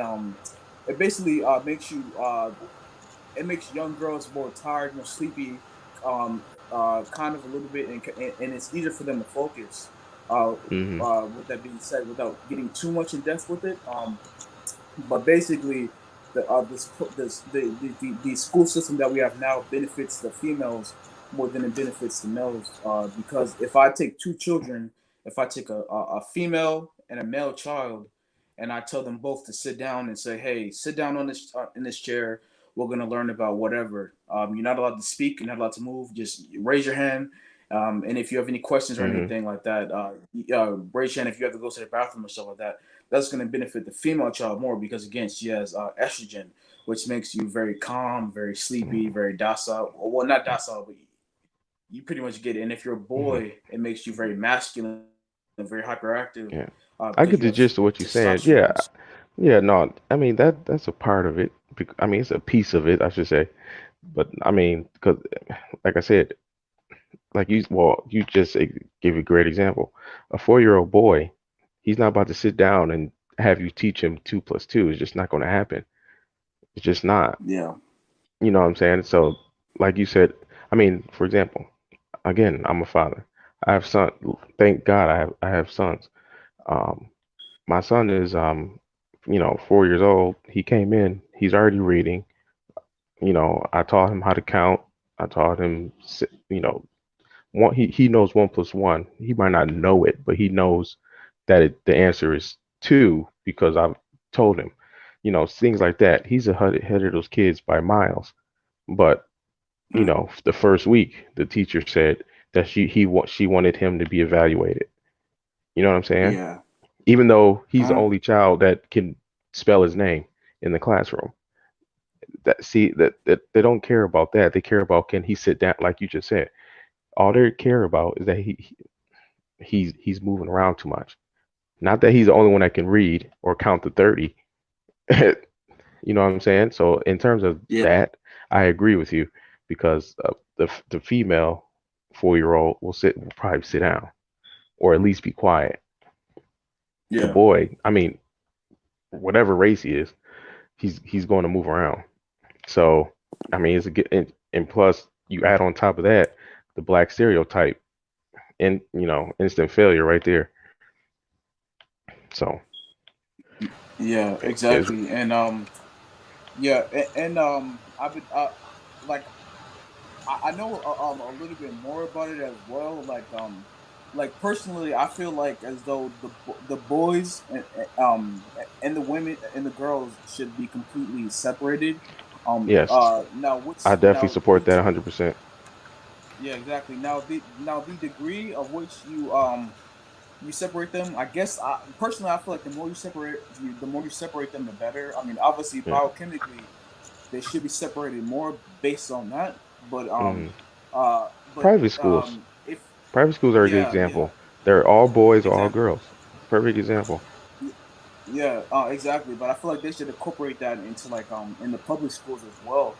And then as far as the learning, I feel like they should develop correct the certain curriculums that are more compatible uh with the males biochemically speaking, because like I said before, the males are more hyperactive and the boys like hmm hmm to to run and play into roughhouse and things like that. So if you hmm can sort of change the curriculum to fit the to be more compatible with the boys, you'll start to see a an increase. You know, like the boys will be more enthusiastic. They'll be more exciting to learn. They'll be, you know, you start to see like a lot of results and stuff like Yeah. that. Like No, I agree. I was reading, Curriculum should be yeah, overhauled for sure, especially for oh the yeah, younger grades. Yeah. yeah, yeah, definitely. And I was reading a book by Robert Kawasaki called Rich Dad Poor Dad. Toward the beginning, he made an interesting point. He said that that the way the human brain is designed, you learn more based on first-hand experience rather than you just being forced to sit down and Oh, of memorize and course. regurgitate information. Yeah, so maybe Absolutely. we can yes, so it'll possibly be a good idea to possibly to change the curriculum to be more hands-on, if that makes sense. hmm Maybe a few examples of that would possibly be like if you're taking a history course about like maybe the Civil War, like maybe there will be like a some sort of simulation that you can do to like to sort of split the class into like both teams or whatever like that, and like based hmm on historical accuracy where the battle took place, you would hmm set up both teams or whatever, and like they would like play dodgeball or something like that. Um, you know what I hmm mean? Like kind of like let it be more hands Yeah. on. I'm not Uh, saying that. Yeah, school is nothing but brainwashing. It's not there to learn. I mean, Black Minds, he's an educator. He could tell you. yeah, It's more. It's not about really trying to get people to becoming more intelligent. It's more than to yeah. just for them to fit in society. To be, other than math, maybe there's no really Oh yeah, innovation in terms of teaching. You know what I'm saying? And yeah, then to make it worse, teachers are kind of handcuffed. The teachers that give a shit, I should say. There's not many of those in the first place, but the teachers that do care are handicapped, and to be innovative or to try new things. History is a good one. We're not. Let's be honest. Our children, shoot us. We weren't told all the history. We're told like 2% of history. All we mm, know is, like you just said, Civil War. Let's be real. How many of us? That's all we know. We don't know the yeah, other side of World War II. We don't know uh, what the negatives the Allies did. They don't get into that. It's just Civil War. yeah, They don't even tell you the truth about the. They don't even tell you the truth about the Civil War. It's about the rights of the state, aka their economy, which was slavery. They don't tell you that. They just say Abraham Lincoln freed the slaves. No, he knew that slaves were the income of the South, and the best way to stop a war machine is to cut off, the supply of cash flow where they can operate. If you free the slaves, they have no one to produce their money. I mean, but that's not talked about in schools. You know what I'm yeah. saying? Exactly. So, So that's just one example.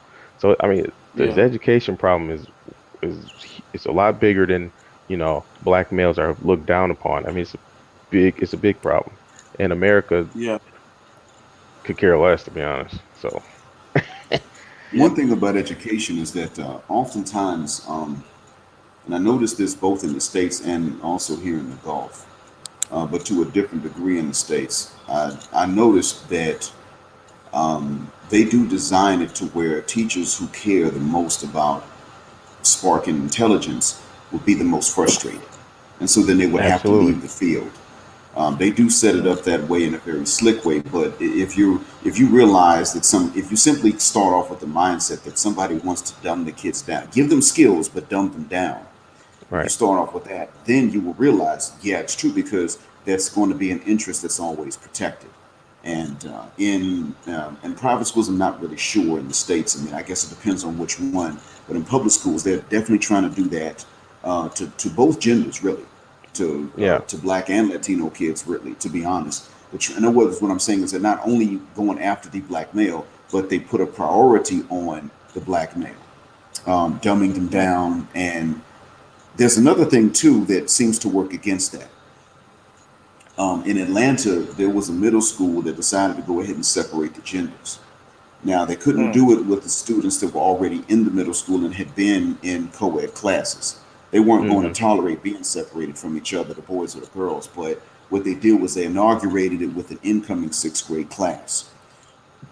And the okay, only time that they were together was for 45 minutes in the beginning with the reading class. When that happened, um, the um, the girls and the boys were together.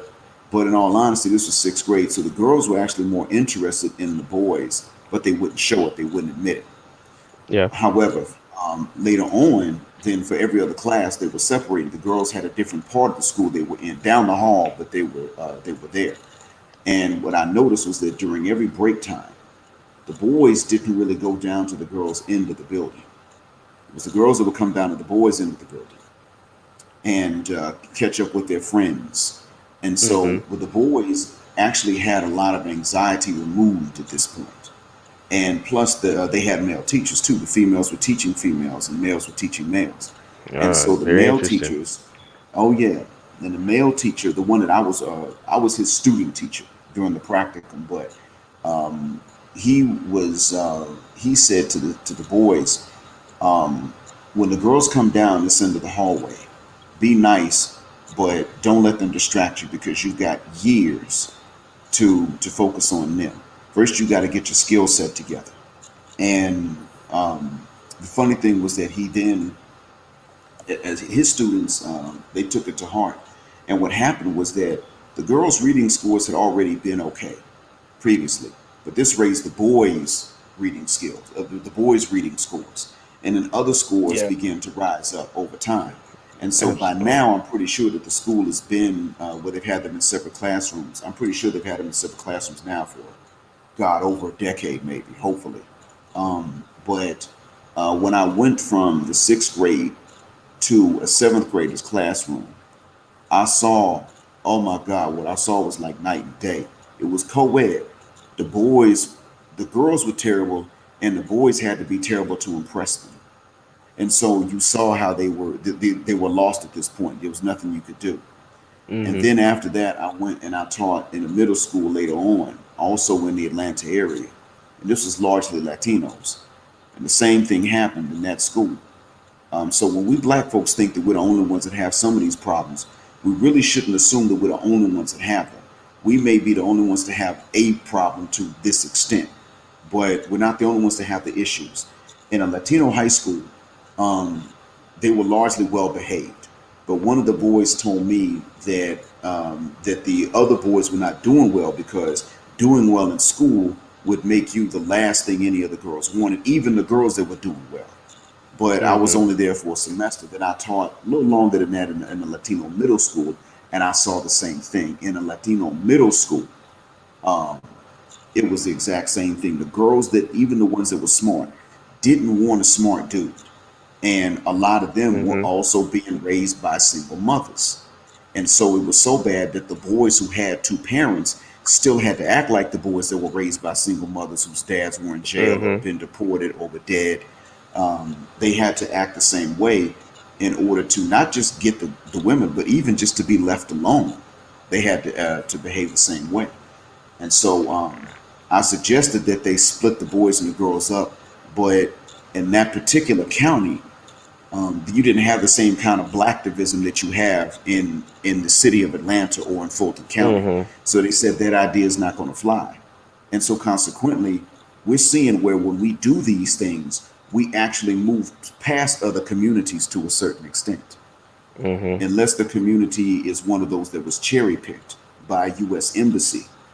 And Latinos are not cherry picked by U.S. embassies before they get into the states, as we know. But the Indians, Chinese, they are. They got to go through an embassy and get a visa to go into the states. Consequently, we look at Mm-hmm. their communities and think they're so together when in fact it's not really that. It's just that the riffraff got left back in the home country. They couldn't get the visa. And so when we exclude them because they were cherry picked anyway, and we start looking at communities that were not cherry picked um, to go into the states, we see that if we implement these things, we surpass even them.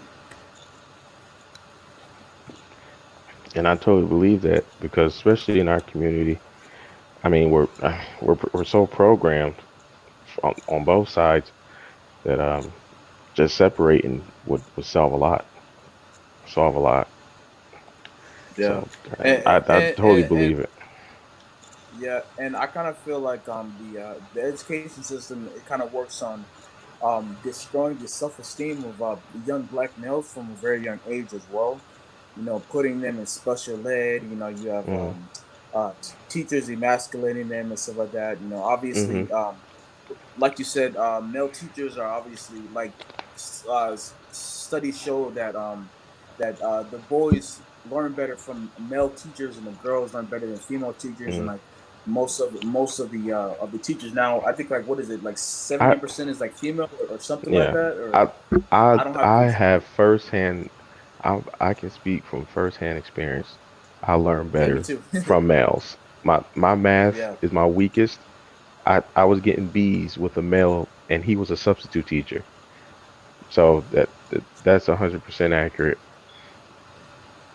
So I Yeah. saw female That- students learn math better from a male teacher. I'm not saying yeah. every subject, but I actually witnessed female students learning math, and as Hmm. well as the male students learning math from a substitute male teacher, like you said. And the funny thing Hmm. was, when the grades went up, the permanent teacher, he was a student teacher, but the permanent teacher was a female, and she ran him off because of that. Oh, really? oh man. Yep. I wonder if that happened in my high school because I know, like I said, me personally, I mean, I was 65, working my ass off just to pass in math.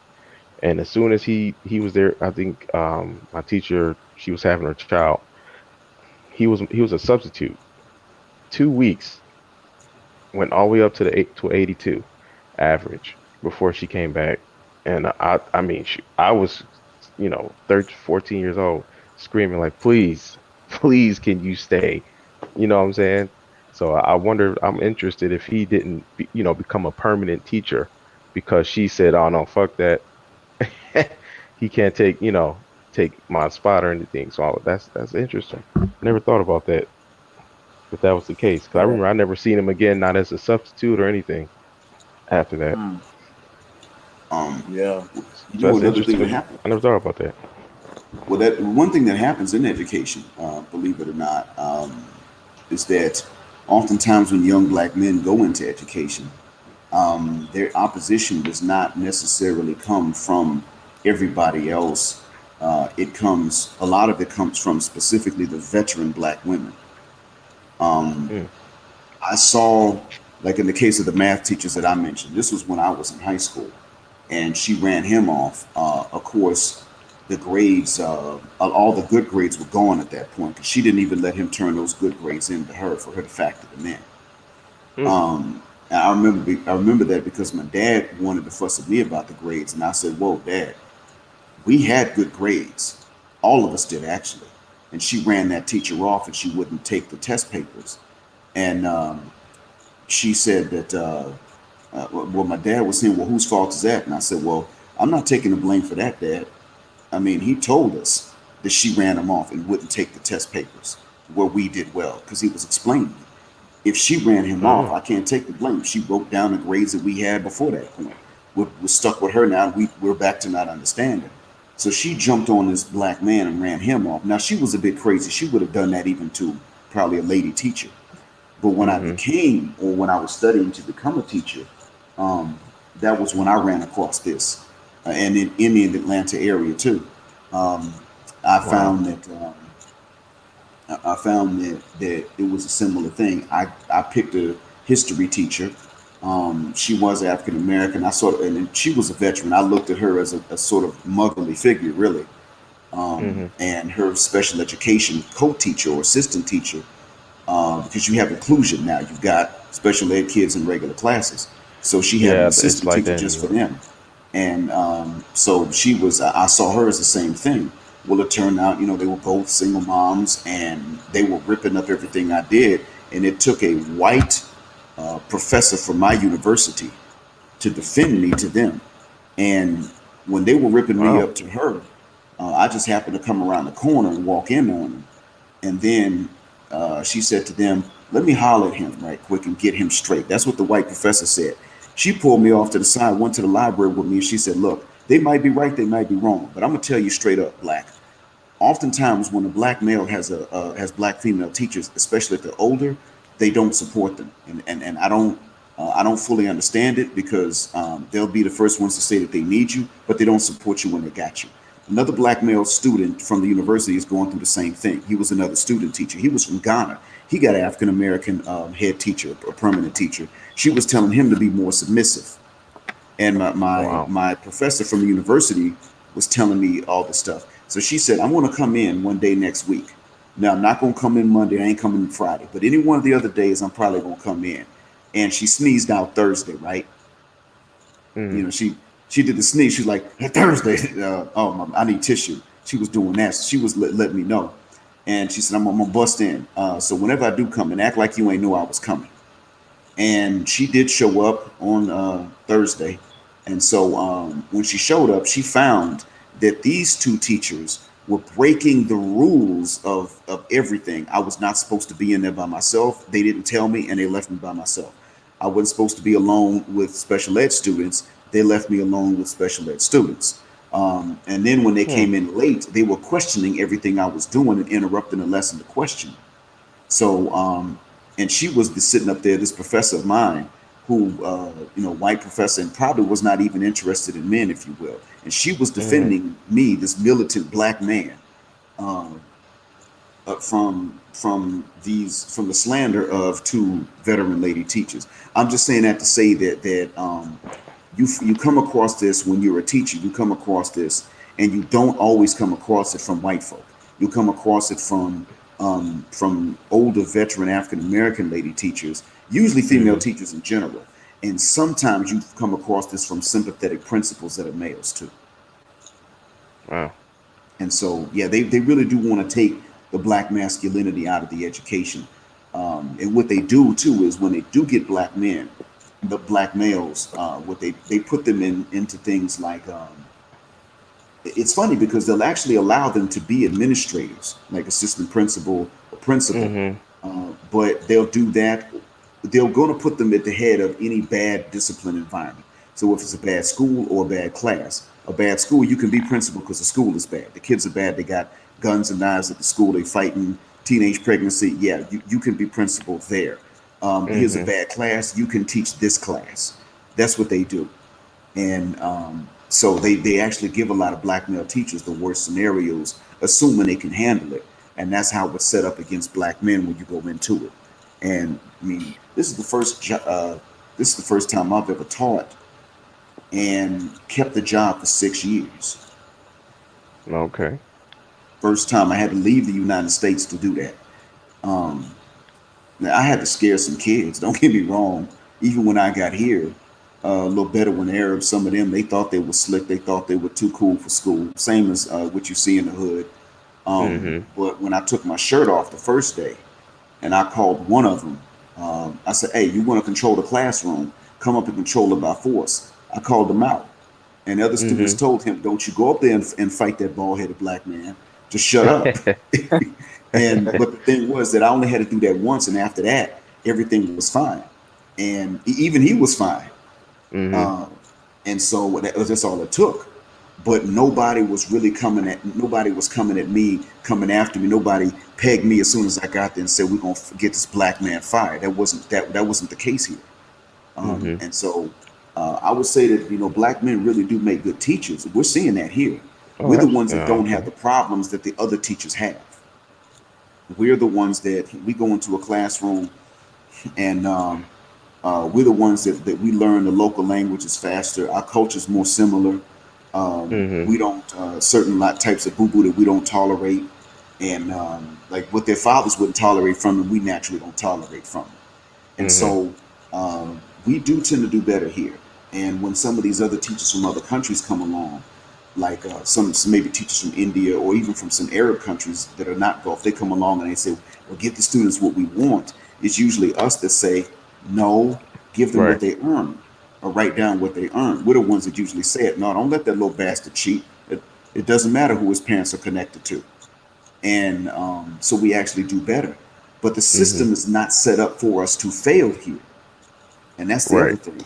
So I Oh, say, move, and I could honestly say, if you're interested in teaching, go for it. Just prepare yourself to teach English as a foreign language and go abroad instead of trying to teach in the hood, teach math or physics in the hood, and they're not gonna listen to you because their right. moms actually can say, wait, not only is he not your son, but you're not related. What are you doing teaching this red pill stuff? I could do that in my class and it's cool. But I'm sorry, I preached enough. I'm gonna let y'all guys talk Yeah. again. I mean, No. shit.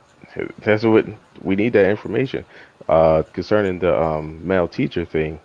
Uh, like when you say that, that makes a lot of sense based on how things are here. Like how many male, shoot, not even black male, how many male teachers were, turned away by force or other ways. You know what I'm saying?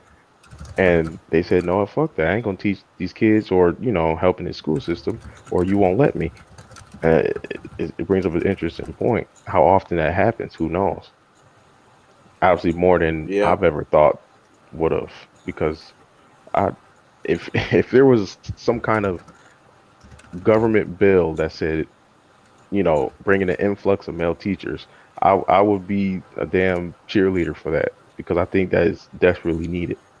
We need a lot more Yeah. male Me too. teachers in the Yeah. classrooms. Definitely.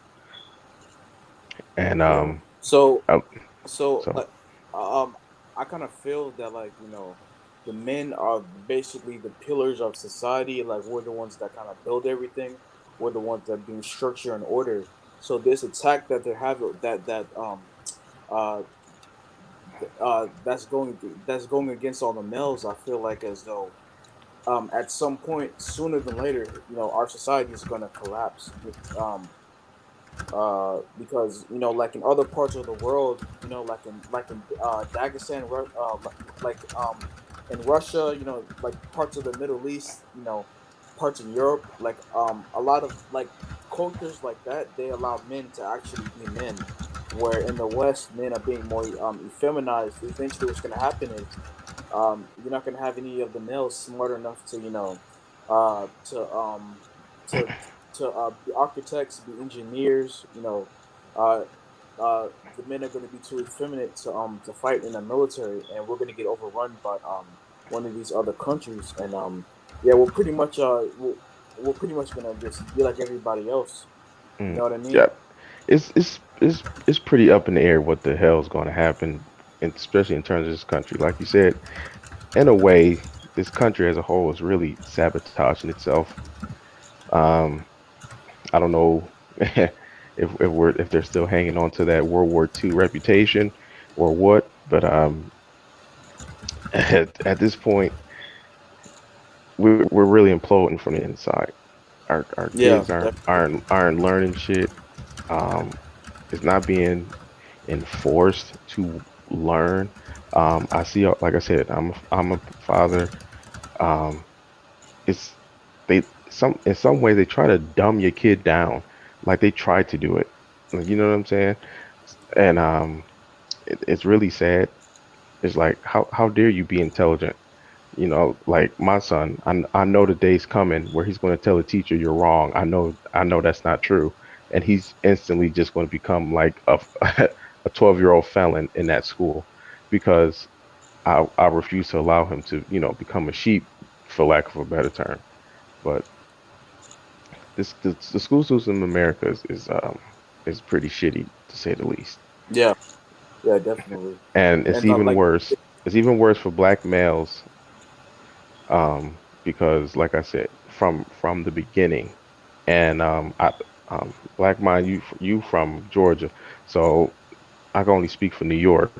In New York, once you, especially as a black male, once you have that manila folder, once they say, you need ADHD, you don't listen, once you have that, it's over. You might as well take your son out to school because he will never get that heavy chain from around his neck. Um, like I said, I don't know how it is in other states, but at least in New York, once you are seen as behavioral or whatever else, you can't get rid of that. You can't get rid of it. You're going to be in special ed or whatever the case, and you're stuck. There's nothing you can do. You could take an IQ test. You could be a 200. It doesn't matter. You're not going to lose that reputation of either being a special ed for your behavior or being a special, So that's something I fight every day, and that's something I now that's one thing I will say, that is against specifically the black male for sure. I'm actually from the Gulf Coast of the U.S., but I spent my adult life in Georgia, Oh, and okay. but I did see it in both areas. Similarly, actually, what I saw is that ironically, it was the worst in Atlanta because Atlanta has more black awareness in general. Hmm. So therefore, there's also more of a repression. Whereas when I went back to my hometown as an adult and I got ready to teach for a semester, for one thing, the when I went back, there was a teachers union. That's one thing that helped. Georgia does not have any teachers unions. Oh, Well, okay. they at least they didn't a few years ago. So there was nobody to protect teachers in Georgia. Whereas in my home city, you did have it. The other thing too was that when I went back into my hometown, I actually walked into the school the day after a job fair, and I walked in just to ask around to follow up on my application. I applied at the job fair and I followed up on the application the next day. I did not expect to be interviewed, and I was interviewed impromptu. Yet I was supported, and I was interviewed by all black women, and they were supportive. Hmm. And they were supportive when I worked there and when I taught there later on as well. So I didn't face this, but then again, I'm in a smaller town. It's not the size of Atlanta. It's probably about an eighth of maybe an eighth of the population of the whole metro area. And so what I saw was that the consciousness of the black community in the area determined the level of repression. Hmm. So there's just wasn't there. There were actually a few black conscious teachers. I mean, there was one who was from the same city as me, but she spoke with an African accent. And I asked somebody else where was she from, and they said she from here, but she forgets that she's American. And I thought, wow, that's super black right there. And she wore the dashikis to work and everything else. She was good at what she taught. So they weren't getting rid of her. It's just that she was an example of the consciousness that was there. But nonetheless, because that wasn't the norm throughout, there was less repression. And there were also some teachers there that were Muslim, both black and non-black. They were there. But the thing is that in my hometown, the Muslims don't really tell. They're like a secret society. We know each other, but other people don't know that we're Muslim. And so we were flying under the radar. But I'm sure that if we had come out, especially those of us that were black and Muslim, that come out and were like, we Muslim, because that's what I did. Um, Hmm. I did that to scare my students. I told them I wasn't afraid to die. I just was afraid to show up and not have taken my enemies with me. That's what got my students in lines. Oh God, okay. He wanted them double Muslims. But if we had done that, the repression would have been a hell of a lot worse. They probably would have just passed a law that there can't be any teachers unions and things like that. Hmm. And what they do though, all the states. This is funny.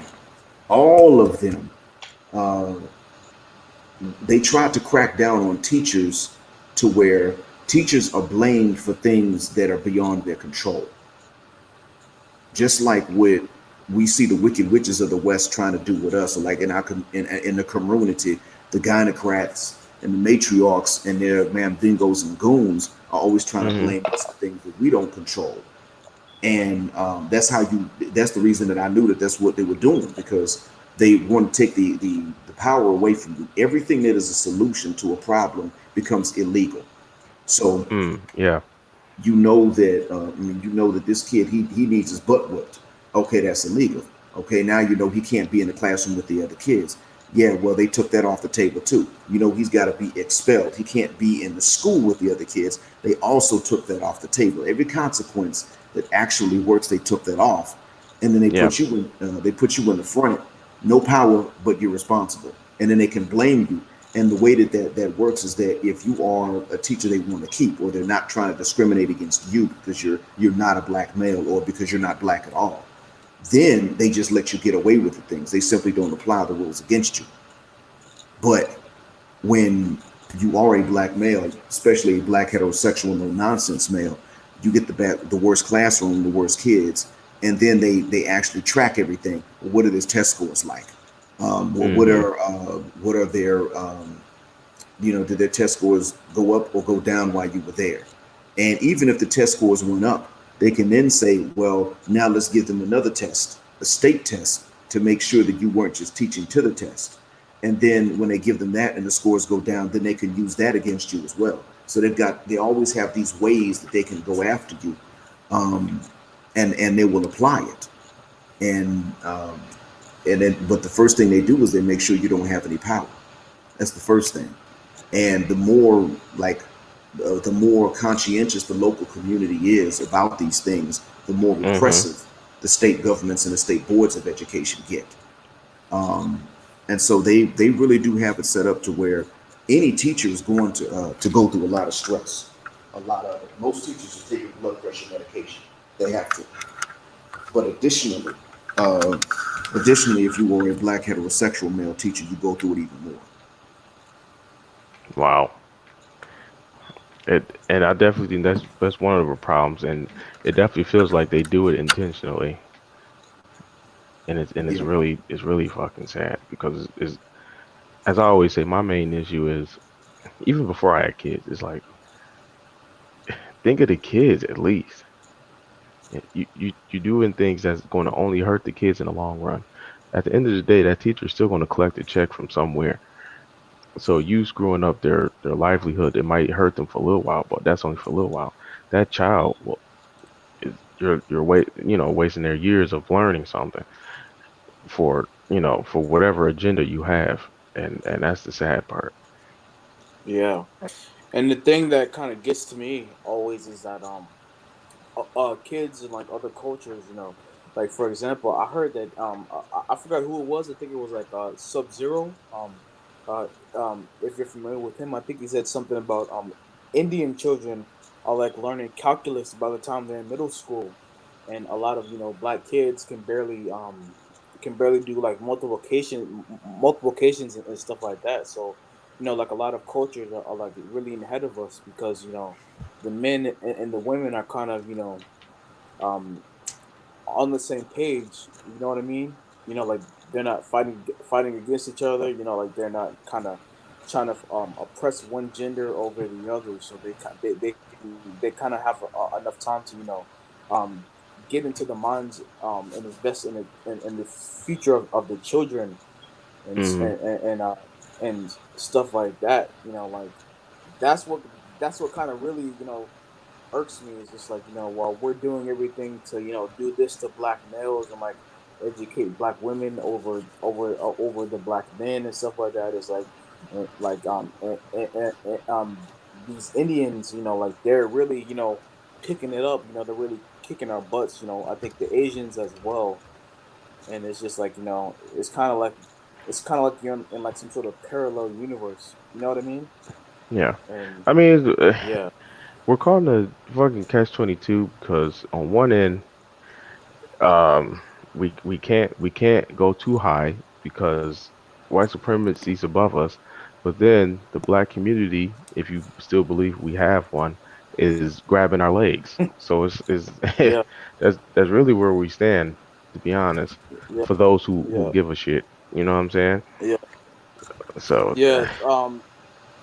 That's why I'm hoping that maybe within a few decades or so, hopefully, as the black as more black males start to date out and stuff like that, we can sort of find women that are, for lack of a better term, more cooperative and kind of on the same hmm page as us, so we can focus on getting our kids and everything like that.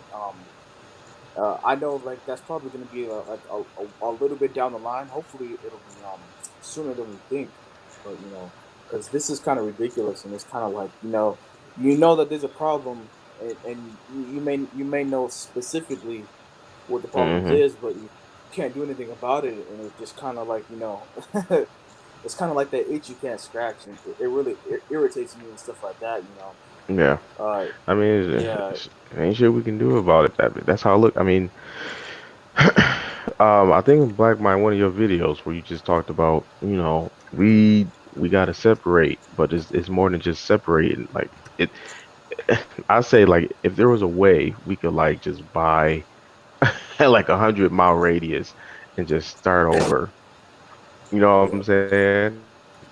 yeah, But because like I said, we can't pull the quote unquote community with us.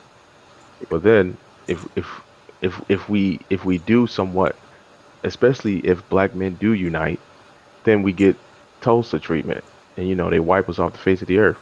So it's at the end of the day, my solution is we gotta fucking find an island, grab a few Afro Latinas, and start over. yeah. And Which is it's a very unrealistic, but it's very true, and I would say that some people have asked me why did I promote the religion, the religious solution that I promoted, and one of the reasons I promoted it is that when you're going to do this, you're going to have to be prepared to die. yeah, And one of the things one of the ways you prepare to die, it's not the only way, but one of the ways is that you make your mind up that when they come for you, you're going to take them with you.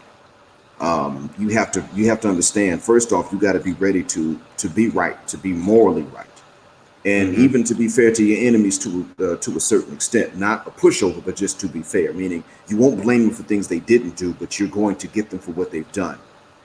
But then you also have to understand that they're completely wrong and that they don't really deserve the opportunity to win. And hmm so they're coming to take you out. You're not wrong when you take them out. You're not wrong when you not only retaliate, you're not wrong when you shoot them through the stomach and leave them to die slowly and painfully. You're not wrong when you shoot them in the genitals and blow a leg off. They're very gruesome things. You're not wrong if you videotape these things and make their kids watch later because of what the parents have done. You're right and they're wrong. You gotta really you gotta convince yourself of it, but you can't fool yourself. You gotta actually be that, and then right, your conscience is going to be clear. But the other reason I mention this is because, see, um, the well, yeah, I mean, that's mainly the main reason. You're going to have to be prepared to try to do right and have them come and take you out for it.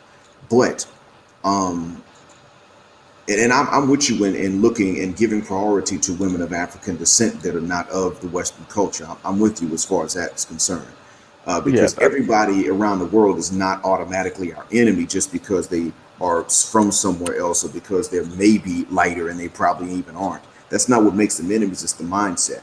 But the thing is, too, is that when we have to keep in mind that when we look at these other people, remember that the Asians, and that includes the Indians and the Pakistanis, walaikum salam, JC Denton, remember that they were cherry picked by these embassies that the U.S. has abroad. Same place you go to get your passport if you lose it, that's where they go applying for a visa. Now, they were cherry picked. You're going to see trifling Indians, and you're going to see trifling Chinese and Koreans and Japanese. You just got to go to India, China, Japan, or Korea to see them. right, That's all. See, you're not going to see them in the States. And sometimes I see them here in the Gulf on occasion. I mean, I see trifling Indians, period. I see them over here. I see hmm trifling Oh people yeah, from me too. Pakistan. And and then I see the ones that ain't really trifling. They may have a low paying job, but they ain't necessarily trifling. But I get to see a mix here that I don't get to see back there in the States. A Pakistani in the States is not doing construction work. And just to give you an idea, because if that's their line of work, they don't get the visa anyway. In from the embassy in I forgot the name of the capital. I think it's Islamabad. They don't get the embassy they don't get the visa from the embassy, or they don't get it from the consulate if they're in another city. It's the same thing in India. The American staff are sitting up there cherry picking based on their bank statements and their education. That's what they look at. You can get a visitor's visa, or you can apply to go and live there, or a student visa, but they're going to get that bank statement and they want to see copies, certified copies of your actual education. And so that's how they determine if they're going to give you a visa. And they do it because they're bringing these folks over as a buffer group for you. Now, they would do it in Latin America. It's just that in Latin America, you got a choice. You can go to the embassy, you can go to the consulate, but you're still, you're still coming from a third world nation. So most of you won't get the visa either, but because they're not far from the U.S. in terms of land, then if you don't get it and you're intent on going, you just go ahead and sneak in. And so they can't cherry pick as well, and that's why you can see the Honduran, the Salvadorian, and you can see the Mexican, and you can see the one that's a physician just as easily as you can see the gangbanger. Whereas with the Indian, you don't see the gangbanger because he can't get the visa. And the same thing with the Pakistani. So we have to understand, we have to keep in mind that they don't have a special culture that keeps them intact. That's not it. It's just that they're cherry picked. That's all. They got all the same stereotypical problems in their countries, and even some worse that we don't have in their countries as well. So we have to keep in mind that we're comparing ourselves to these folks. No, we can't really do that because they're pretty trifling. And there's some things that they laugh at that they find funny that we would look at and say, bro, that's not funny. I mean, right. In Afghanistan, and most of them are conservative, but some of them will laugh at the idea of abusing kids in a way that only adults should even know exist. Some of them think that type of thing is funny. They think, telling an 11-year-old, hey man, cover your behind up before you go down the street. Ha ha ha ha ha. They don't think anything of it. We would be outraged at something like that before they would.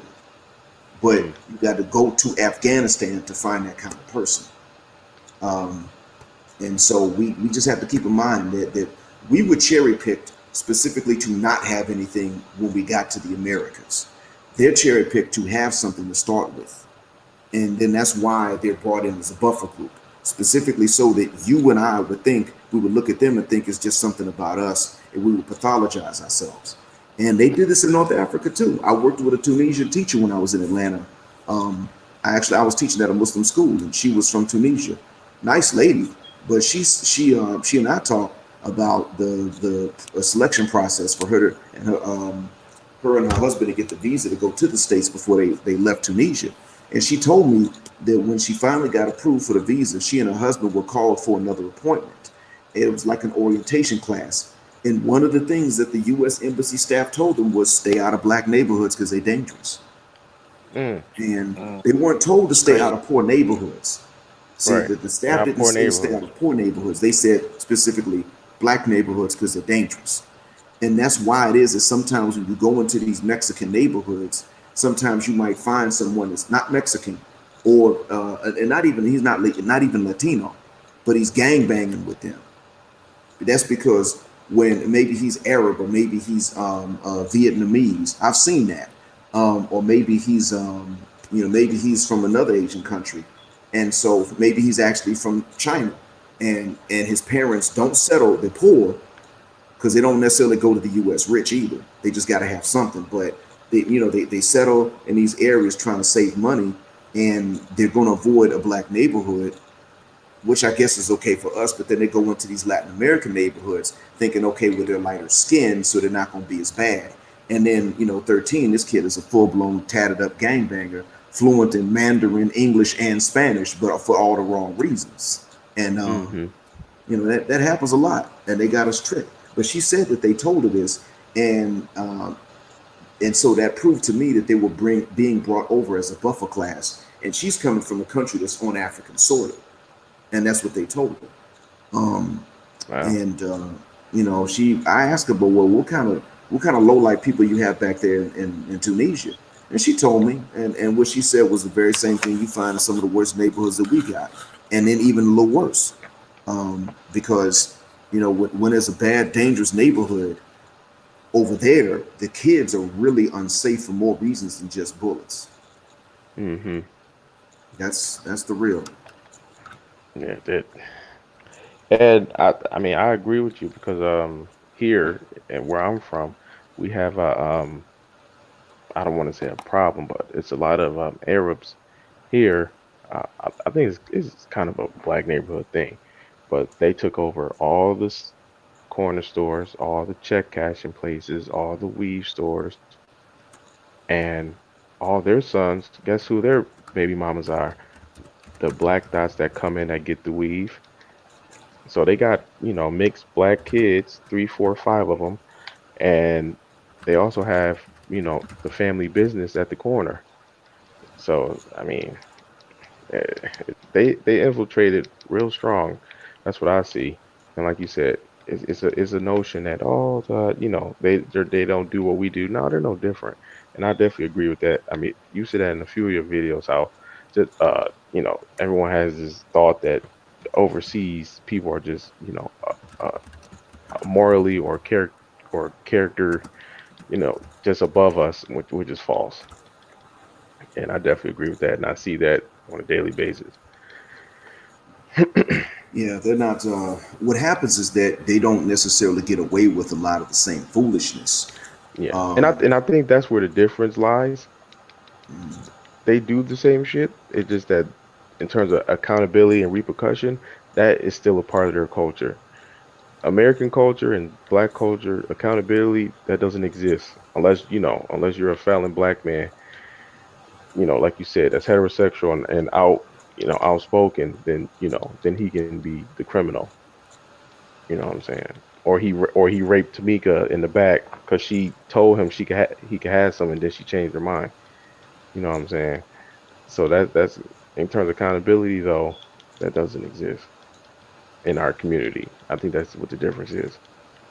yeah, to a certain extent, it's lacking, and of course, even more so lacking when it's time to apply it to the matriarchs and the gynocrats. No, But absolutely. people will pull off, for the most part, people pull off what they can get away with. Most human beings will. Matter of Oh fact, yeah. we actually tend to be more conservative without certain threats hanging over our heads. Um, than what other people may be. I mean, here where I am, fornication is punishable by law. I mean, it's punishable with a jail term. It used to Uh, be they would whip you on your back. Now they throw you in there for about a year. Adultery was punishable by death, but it was hard to prove. If you married and you cheated, uh-huh. you could be executed for it, but it was almost impossible to prove. Somebody had to see him inside of her, so to speak, and it would take Oh, four okay. witnesses. So, but now it's easier to prove, but the penalty for this has been lessened. It's been lightened. However, it's still fairly stiff. I think you do some time, and then you are automatically divorced from your spouse, and the two who cheated are automatically married, and they can't get a divorce for 5 years. So they got to stay with each other for 5 years. Oh And wow. that's really nothing compared to being stoned to death. But the point I'm Right, making right. is that after a while, because the penalty was lightened, eventually what's going to happen is that as the attitudes of parents change, as this generation comes up, see, they see it as a taboo, but they're not really going to be that strict on their kids. And the next generation of kids are going to come up and they're going to start doing it because they can't. Whereas when you have certain things like, for instance, cheating, the public schools full of black kids in the states don't have anything on cheating here. The kids Hmm. here, um, they cheat like it's. They cheat like it's normal. Sometimes they fight students that don't cheat, that don't participate in the cheating. They get beaten up in high schools. Wow. Um, Hmm. so every Crazy. time whenever there's an exam or it's exam season in the high schools here, the emergency rooms get busier because you got the few kids that are not going to participate in it, they get into fights. And they either win or they lose, but somebody might have to get a few stitches in the scalp or something. Um, Wow. because they're just not going to that they're not going to let them get away with not cheating. So the penalty for not cheating is worse than the penalty is for cheating. And that only began to change more recently because the government began to defend the teachers who would enforce the rules. That's what it pretty much took. But if they can get away with it, especially in the high schools, it's even worse. They do it. And so whatever it is that you don't have a sword hanging over their head to stop them from doing, it's going to be what they do. And you could sit up and you can take us in similar environments. And I've seen it here with the black citizens of this country. The cheating is less. They don't violate the traffic laws as often, Hmm. even when the penalties aren't that stiff, because they just, for the most part, we just don't need the same threats to behave that a lot of these other folks do that we were taught to look up to. Um, we just Right. haven't really, it hasn't really been required. And you can even go into the continent. And in some places in the continent, you can see a lot of this conservatism, even when there's not a serious threat of penalty. Um, and so we people think that everybody's behaved when they go abroad, when in fact some problems do disappear, some don't. I mean, physically speaking, I'm very safe over here. But take for instance when I used to go to Morocco, no, they got slums there, and those slums are dangerous, and niggas carry Hmm. knives and guns in these slums. And if you walk through them at night and you're not from there, some of them are going to try to rob you, and they may be polite while they doing it, but they're going to stick some. They're going to stick a knife out at you. They're going to say to you, um, "Look, take everything out your pocket."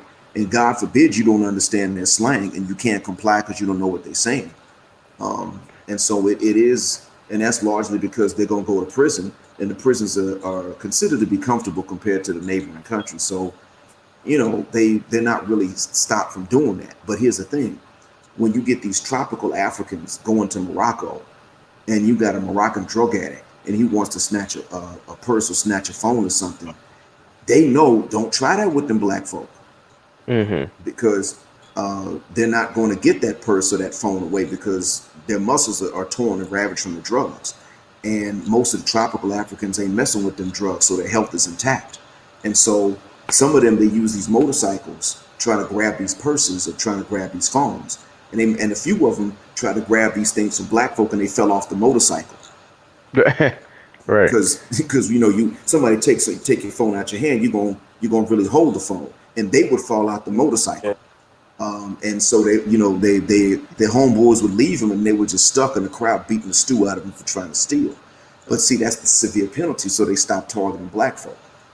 But I don't. You notice the tropical Africans that are there, they don't need these stiff penalties necessarily to stop them from doing it. They're just not messing with them drugs. They're not snatching phones and snatching purses like that. Hmm. When they do something wrong, it's completely different. They might drink or something and then go out in public and they're a little bit drunk.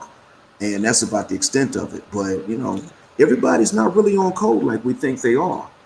Um, it's just that they're united Yeah. against us. That's what it is. That's why we think that they're on That code. that's the perfect way to put it. That's the perfect way to put it. Yeah. Well, feel Do free to I give us some of mean, your channels. white people are a perfect white people are a perfect example. Irish people hate English. Um, for example, in my city, a lot of Italians are in the north part of the city. The Irish are in the southern part of the city. They can't stand each other. And like you said, it's a misconception because they unite against us. But if nothing else, that's why I said if we just on a bare minimum would do the same, things will improve for us. But Yeah. we can't even agree I think between family members. yeah, I think Angry Man had made a point. I think he said something about he basically used an analogy. He said that basically if you're a black male, you're kind of screwed both ways because like basically imagine if you're a soldier out in war and you're fighting against the enemy and simultaneously as you're shooting at the enemy you have to worry about your comrades shooting at you at the same time, so you kind of have to worry about two people, you know what I mean? Or if you're trying to build a Hmm. brick house with stone, every time you lay a brick down and put mortar down to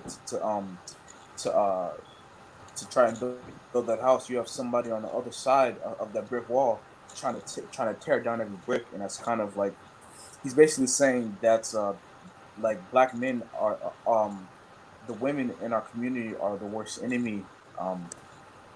And that's the reason why we're in the state that we are now. Whereas other men, um, they can kind of work with the women. They're kind of on the same page and everything like that. And with black women, it's like they're being used against us. Like like how black women kind of like try to use white supremacy to to oppress black men. Like how women will call the cops on, but will initiate physical violence against black men and then call the cops on them or whatever, or they'll get into an argument and then she'll call the cops on line, say that he did something to her, and then uh, Mm. they'll put him in jail or something like that, or even in some cases the man will call the cops and then, but the man will have to leave even if it's his house or get arrested, or something like that. So Yeah. I mean, can y'all hear me? Yes, sir. You're yeah, I clear. can hear you. I can hear you. Oh, um, I I always wonder, were black women hoodwinked into the whole white feminist thing, or did they just hear about it and just jump on the bandwagon, with both feet? Because it Yeah. because on one hand, I want to say that they were hoodwinked into believing it, but on the other hand, I'm like, am I giving them too little credit or too much? Like I don't know, but it's Yeah, it's a lot that's a deeper very than that. Oh, go ahead. yeah, like uh that's a very interesting question. I think I've asked myself that same question every now and then. Now I listen to a lot of other content creators like BGS, Kendra, the Angry Man. I'm sure you guys have heard of them. I know you guys heard of BGS and stuff like that. Hmm. So Yeah. they um they they broke it down. They said that basically without trying to go too far in depth, they basically said that like ever since slavery, black women in the black community have been on a massive decline. Like like how most people, pretty much almost every culture out there, their goal is to move forward. Now, what happened during slavery? Forced black women to do like instead of evolving, black women are devolving, if that makes sense. So basically, like during slavery, I guess we obviously know that the black men were emasculated.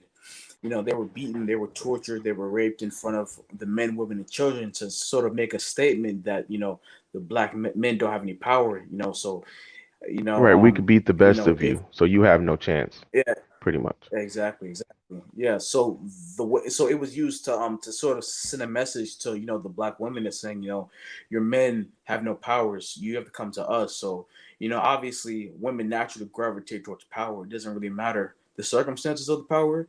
Who's ever in power and whoever has dominant control, they're going to gravitate towards the most. And that was at the time during slavery, white men, because we were in bondage and whatnot. So obviously black women naturally went to white men for they looked at them for authority.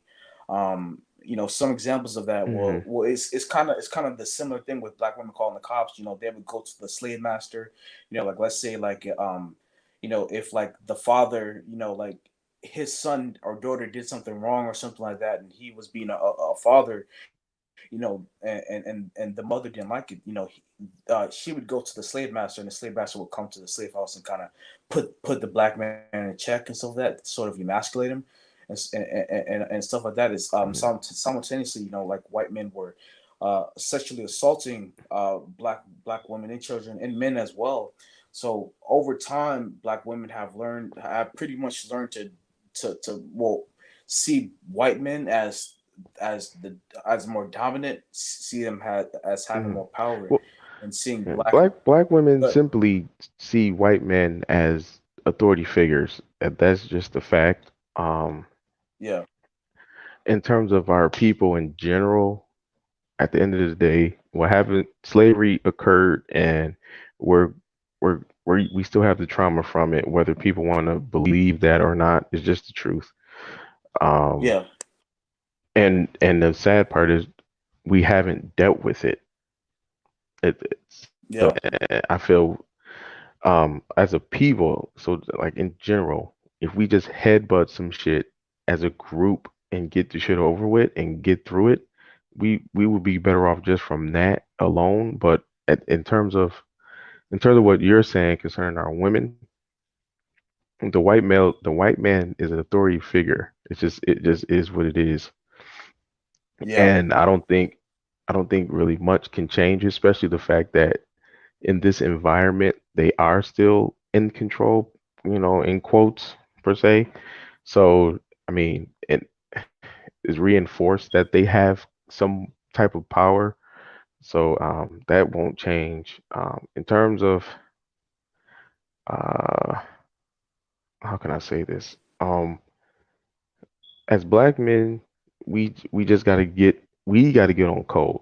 At, at the end of the day, for the most part, I think we're probably the only group that's not on code. You know, Yeah. women in general are on code. Black women are on code. White men are on code. Like you said, Arabs, whoever, they might fight each other. They might have problems at home, but when it comes to building that wall, they will. Even like I say, even women will, because even if black women disagree, they'll just shut up. Yeah. They won't Yeah. go And like, against it. They'll just be quiet. So I feel at the end of the day, like I said, I go back to what I said earlier. If black men unite, we'll just get wiped out, or the community will again pull us down by our legs. So in a way, we're stuck in limbo, to be honest, and that's just to me well, what it is. to, It's well, just what it is. to so Angry Man made an interesting point. He said basically, if there's nothing we can do about it, then it's like, what's the point of talking about it? You know what I mean? Yeah. I understand what you're saying, but I don't necessarily. I feel like there's something that we can do. Well, SYSBM, and like Hmm. this red pill sector is proof that we're Yeah. at the beginning stages of making changes, and within a few decades or Hmm. so, we're definitely gonna make good progress and stuff like that. We just gotta like The best thing we can um do is unite our global population. That's yeah. the best thing we can do, honestly. But like I said, even that is separate. But that's the best thing we can do, honestly, is try to connect the dots in terms of that shit, which is I don't like I said, I've only been on this earth for 28 years, so I don't have the answer to that. But to me, Mm. that's the best case scenario. We can't, like I said, in terms of we're stuck in the middle in this country. The Caribbean is being taken over by Asia right now. I'm not from Africa, so I can't speak on it, but they're divided. But like any other country, any other continent, they have their own bits and pieces. I mean, the thing is, we got to kind of find a common ground, which I don't see us doing. Like I said, I sound pretty pessimistic, but based on what I've seen, I don't know. I don't know. Like I said, the best thing we could do is get a fucking plot of land, take us a few Afro Latinas, and start fresh. That's all we can really do because Yeah. we're it's going to be it's hard to raise our sons because of the government, because of education, and because of our own spouses. Um, so I mean, it's really rough. But I mean, we like you said, I'm not going to say we can't do anything, but do I think we can reach the top? I'm not going to lie. I don't think we can. Not in the next 50 or 100 years. No, I don't. I wouldn't. Mm. I would say no. I would say Yeah. no. Unless some, Yeah. Jesus level figure shows up. There may Mm. be a way. I don't see it, to be honest. It's possible there might be a way, but Yeah. 'Cause our population is just too small, especially in this country. It's too small, and then you have it by Yeah, because the abortion. depending on the men only, because the women aren't going to help us. Because, like I said, even the women that might agree with us, they'll just be silent. So, because how many black people are in America? 30 million or something like that? 40, 50 million? So you cut that in half, you get 15 million out of 300 million people. I don't know how if that's enough for us to, create some headway. Yeah. It might be a way to have a type of unity, but we would have to understand what the unity's got to be based on. Um, and to give an example, when I first became Muslim, one of the things that I was really, really overjoyed to see was that the African Muslims, and that includes the ones from the diaspora as well as from the continent. But what I found is the Muslims of African descent were able to intermarry and stay together more easily because there was a common framework. And so what I saw was African Americans married to Somalis, African Americans married to Jamaicans, married to Ethiopians, Ethiopians married to people from the Caribbean, for instance. So what I saw was that black folks from different nationalities who spoke different languages had an easier time marrying and staying together. I'm not saying it always worked, but it was easier than what you would have seen in another community. And so I realized, okay, well, that means that there was a framework that they could use. Well, when it comes to the unity between us, politically speaking, we would have to understand that it's not going to be based on a fantasy. It won't be based on some. It's not going to be based on some language that we just all divinely understand when we hear it because it sounds super black. It's not that. It's not one African language, for instance. It's not one African faith.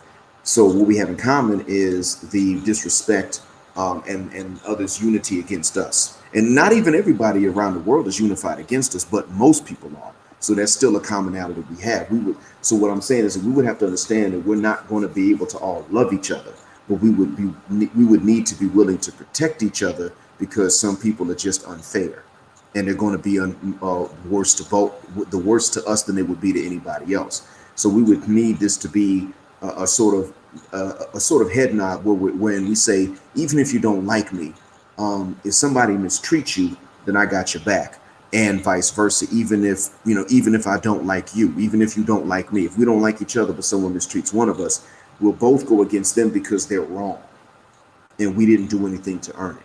And that's a good basis for the unity because we're not going to lose our identities to each other. We have multiple identities.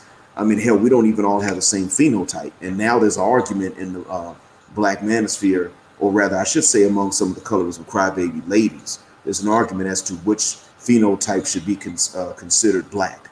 And some of them are actually saying that East Africans are just white people dipped in chocolate, so they're not black, and even if there's going to be a unity, we need to exclude them and kick them out because they look down on us, and that's not even true. But we would have to understand that the unity's got to be based on something that is concrete, that is real, and that is that people will target us for injustices they wouldn't perpetrate to someone else. That's really what it. So yeah, it could work, but we have to just keep in mind that that's what it is. We can't try to get too emotional about it because that definitely won't be the case. You know, some people are not going to believe in polygyny in certain parts of Africa. Others don't even believe that there's such a thing as adultery. Others believe that adultery is only when the wife cheats, not when the husband cheats. So we're not going to all agree on this.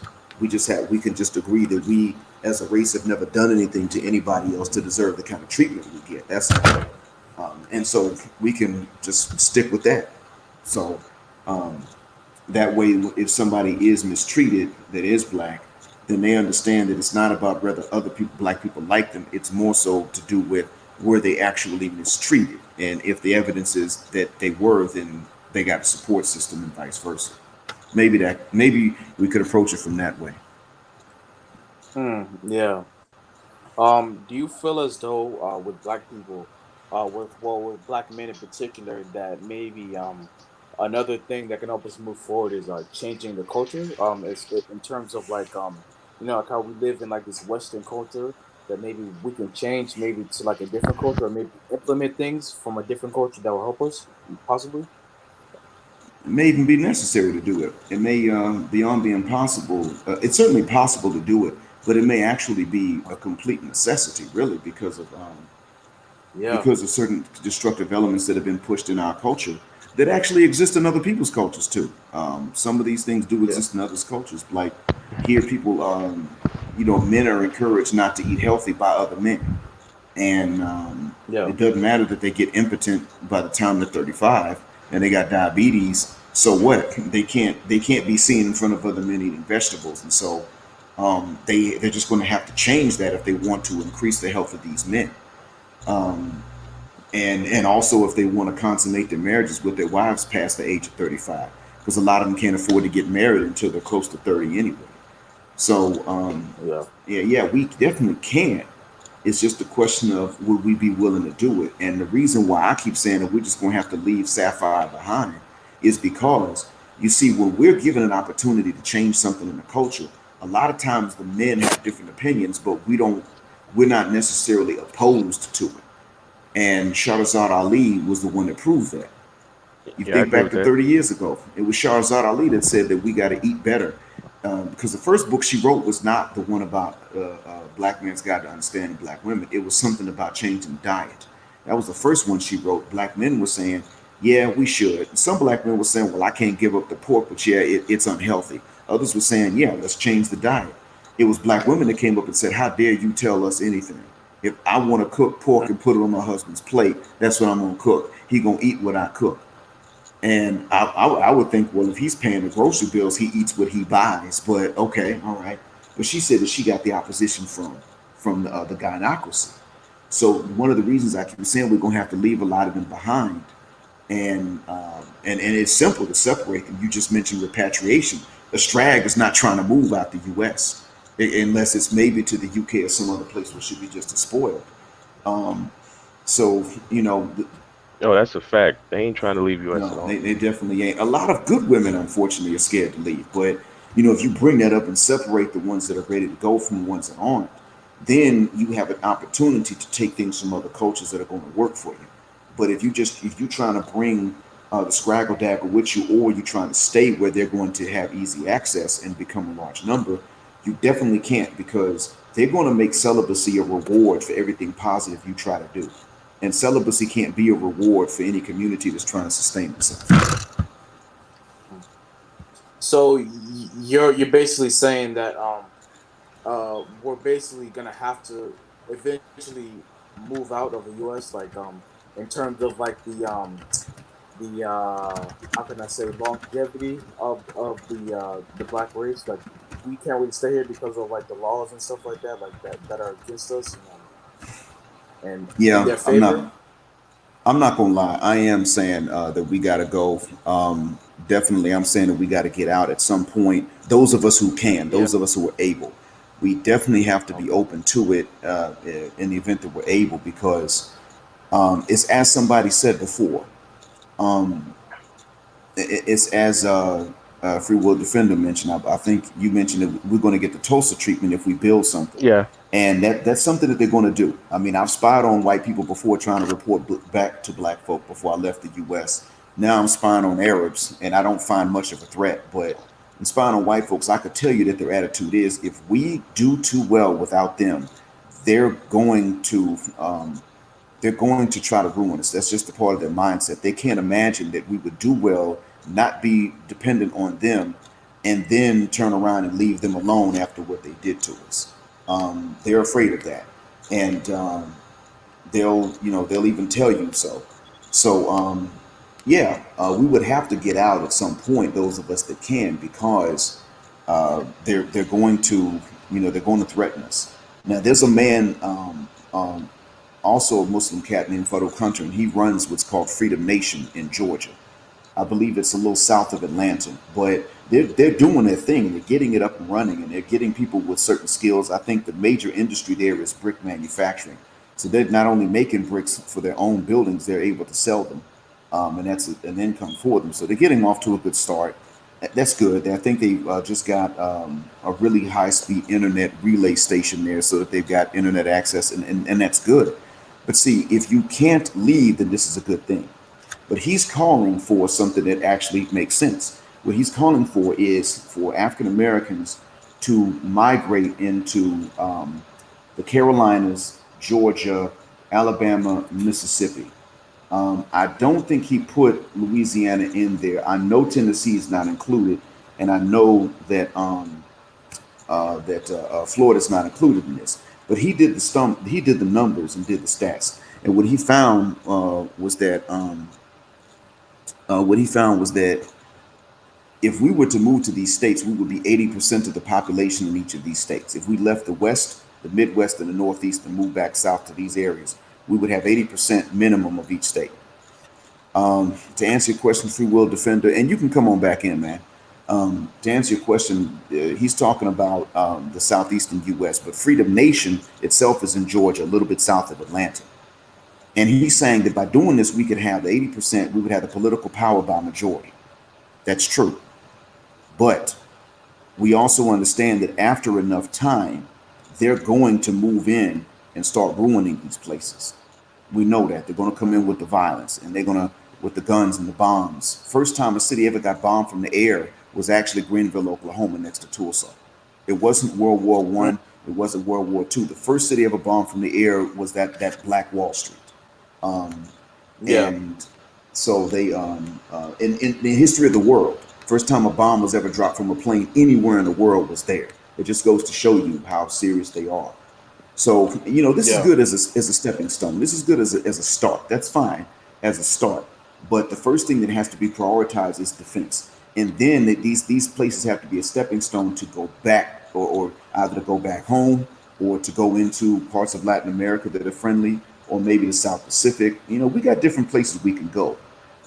But I could guarantee you, staying in the States and trying to build a power base, they're going to do whatever they got to do. They're going to play dirty.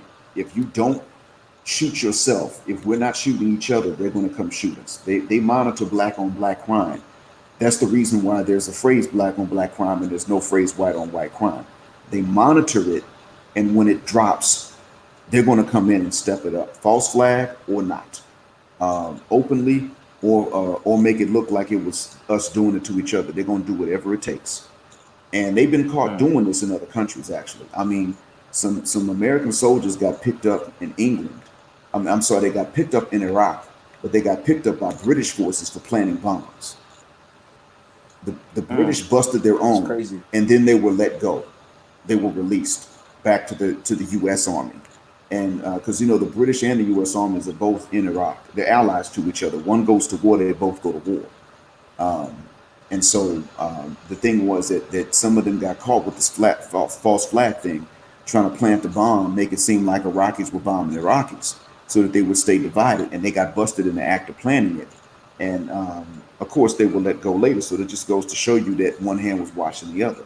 Now they're going to do that over Yeah. there, and they got a sneak to do it. Of course, they're going to do it in the States where it's easy. I mean, there's already footage of a white off-duty cop jumping out of a car in Chicago, firing shots into the air, and then jumping in the car and it speeds off. Oh And man. what's that? What is that about? We've got people that are already. There are people that have been in Chicago that have said that they knew that shipments of guns were conveniently lost by whoever was shipping them, and then they would go and find these so-called shipments, and eventually they began to realize that these guns were placed there for that reason, um, and that it was all part of the plan. But they knew that if they didn't get these guns, their enemies would, and so it still became an arms race, even for these free guns that were left behind. Nobody could afford to just let them Yeah. sit there. So sorry, man, I went on another tangent. I mean, I went on another sermon, Oh no, no. Yeah, but you're good. You're good. So like, but like, as far as like the culture in terms of like male and female relationship, I would agree, I would think that it would definitely be a necessity to change that culture as well. Like because like I said earlier, like how because of slavery, the gender roles were kind of flipped upside down. In order for the black race to move forward, we're gonna have to uh turn it back into a what do you call it, a a state where the men are leading the community opposed to the women. You know what I mean? Yes, sir. Yeah, Yeah, it will take a because change in the like a lot of culture. yeah, definitely because the men, as I also said earlier, are the pillars of the community, and without the men leading, the women and the children and the whole society as a whole is lost. That's why we can't really do anything with Black women in America because of that fact. So yeah, we're definitely gonna have to uh, make some changes as far as the men just leading and being stronger in general.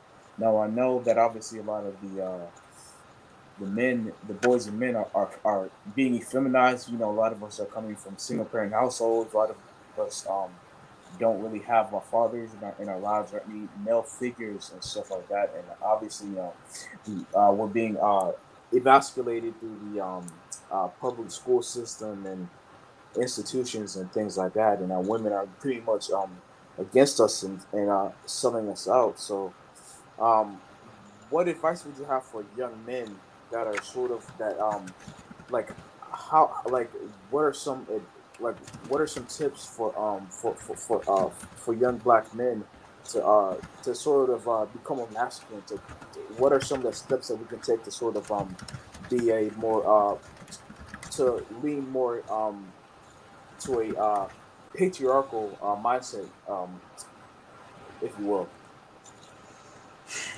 I'm sure that there's going to be more to it, and I'd like to hear your ideas on the same thing, your answer to your own questions. Okay. But I'm Yeah. sure that there are things that I'm forgetting or things I just haven't really thought of. But one thing that I have thought of is that those of us who, even though we're generally not encouraging being stepdads anymore for obvious reasons, Mm. that's the object of the straggle, the Strags war against us. Um, screw one guy and then get the guy you don't even like to be the stepdad. But Yeah. I would recommend guys stepping in for nephews, um, or young guys that they're related to, and maybe not one person by himself, but let's say a boy may have more than one uncle, and I would recommend that the uncles, get to take the uncles may take some turns with letting the boys stay with them, learn whatever trades they have, because in that case, in a case like that, which is ideal, the boy learns two different sets of rules, one for each household.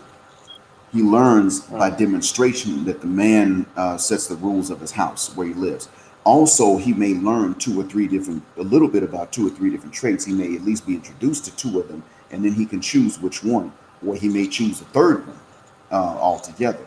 But what I would recommend is that guys are willing to look out, at least on a part-time basis, willing to look out for the young boys to whom they are related that need some kind of male role model, because it is in Yeah. your best interest to look out for your own blood. It's looking out for a nephew is similar to looking out for your own son or daughter, um, and shoot, sometimes even a niece, because oftentimes the girls they still need the influences of dads, and they may be able to get that from uncles. Um, and Yeah. and by doing this, it also makes the mother understand. Okay, she's my sister, um, but I'm helping her with the baby, so I have input. Um, then you can actually drop the red pill on the young men, and there ain't but so much the mom can say, because now you've demonstrated your loyalty, and because you're helping out, she really can't say anything except "don't help me anymore." Now, if she's going to say that, then at some point the boy's still going to get old enough to make his own choice, and he can still come and spend time with you or underneath you, as much as he's able to get to you. So I would say that Yeah. um, extending that, but to those to whom you are related, so that you're not being genetically cuckolded. That's one idea, um, and then that's one idea I've had to help to reinstate the patriarchy. The other one is that, and that's a stealthy way to do it. But the other thing too is that you understand that that's a stepping stone, and you get as capable as you are of leaving leaving the U.S. and also Canada and the UK as well. And if you're a black Australian, try to get out of Australia so that you can go somewhere where it's already established. And then you're willing to bring maybe a nephew or someone with you, even if they're 18. And all practical intents and purposes, they're already grown. You're still willing to take them in because they still could learn something new. And that's something we would have to be willing to do to where, look, they can come and visit you. You help them get off to a start. If they find a trade or something in the same country you're in, you're willing to help them to get off to a start. But what ideas do you have too? What did I forget? I'm sure I forgot something that you thought about. Okay, well, obviously, as I said earlier, I'm a young man.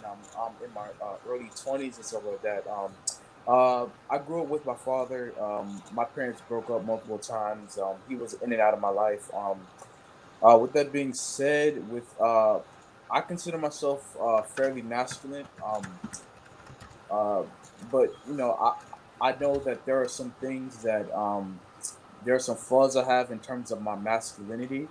So what I usually do is I just simply on the smaller scale, just try to get outside of my comfort zone, like do things that kind of make me more independent. Like these are small things that I think well, I'm sure you being older, you probably already done it, so it might not be a big deal to you. But just like uh just going to the gym, you know what I mean? Uh like making big decisions like that, like just being on your own, like just getting in your car and just like driving somewhere and just like just try to get into something, like just try to like get outside of your comfort zone. Uh it can be like hobbies or like just whatever activities, like if you want to, I don't know, like for example, skydive or like a deep sea dive or something like that. You would obviously have to speak to somebody or whatever. I would obviously recommend going with somebody that you would know, because those things can be dangerous. Just going on trails, or like going for hikes and stuff like that. Uh, it could also be things like maybe just like for lack of a better term, doing things that are more manly, like working on cars. Obviously, a lot of millennials and Gen Z, um, a lot of us aren't very good with cars, so you know, obviously, doing mechanic work is very essential, especially because we have the internet and things like that at our disposal. Um, it doesn't have to be too complicated. Just like just learning the basics of like how to change a tire. Uh, Change your oil and basic things like that, and maybe you can potentially work your way up to more advanced things. What else? Uh, Going to a gun range, learning how to shoot a gun and stuff like that. And Yeah, just like things in general that you may be lacking in. Like becoming more disciplined. Just take like at least an hour out of your day and maybe just try to read a book or something like that. You know, Yeah, that's good things to do. Can y'all hear me? Yeah, Yeah, you're I can hear coming you. All through right, clearly. cool, cool. Alhamdulillah. I had to switch to the laptop. Um, Black man question. Well, Yes, sir. question to both of you. Um, to the point to what you were talking about earlier. Do you think as a group, black people are have somewhat Stockholm syndrome? Like we're afraid to leave, even though we know it's probably the best case scenario for us. yeah, to an extent, I would agree, because I feel like we're so comfortable, and we're so used to being in this state where we're kind of coddled. Well, for the Mm. younger generation, especially, we're coddled by our women, we're coddled by the system. So when we step out, we're kind of out on our own. So, and obviously, there's a potential chance of having failure with that. So I feel like a lot of us are definitely afraid. I feel like it's not for everybody per se. I feel like maybe there should be a few of us that should step out and then we're obviously gonna fail because we're kind of new to it. But then obviously as we become more experienced, we're gonna start having more success, and then we can bring start Yeah, having let's start adding more and more people and stuff like that, and like passing it off from generation to generation. But I definitely think that us being coddled in this what and feminized in this Western culture is definitely gonna hold us back and make us hesitant to get outside of our comfort zone, for lack of a better term. yeah. I think. I'd have Oh, to go ahead. agree that we have a type of Stockholm syndrome. We Yeah, certainly do, and I'm going to say that both genders of us have it to a certain extent. I'm Yeah, I'm just referring noticing to that it's us not as a as people. Yeah. yeah, it's definitely both genders that have it, at least through what I saw. And you gentlemen's age group, it may have changed. If it's improved from what I've observed, then I'm glad to hear it. In my age mm, group, there is a Stockholm syndrome, and it's fairly prevalent even among the men. It's just definitely far worse among the ladies. And I wanted to tell you this too, though, WW. I noticed that when you were yeah, talking about your own efforts to correct the flaws in your manhood, you mentioned things that involve working on the body and working on the mind, which is good. That means yeah, that um, you've understood that it does take, in fact, both. You didn't just follow somebody's stereotypical idea of what it takes, where they may say, for instance, just shoot and go to the gym so that you can learn how to just beat up on other people. Well, that's a part of it, but you didn't make the assumption that that's all it was.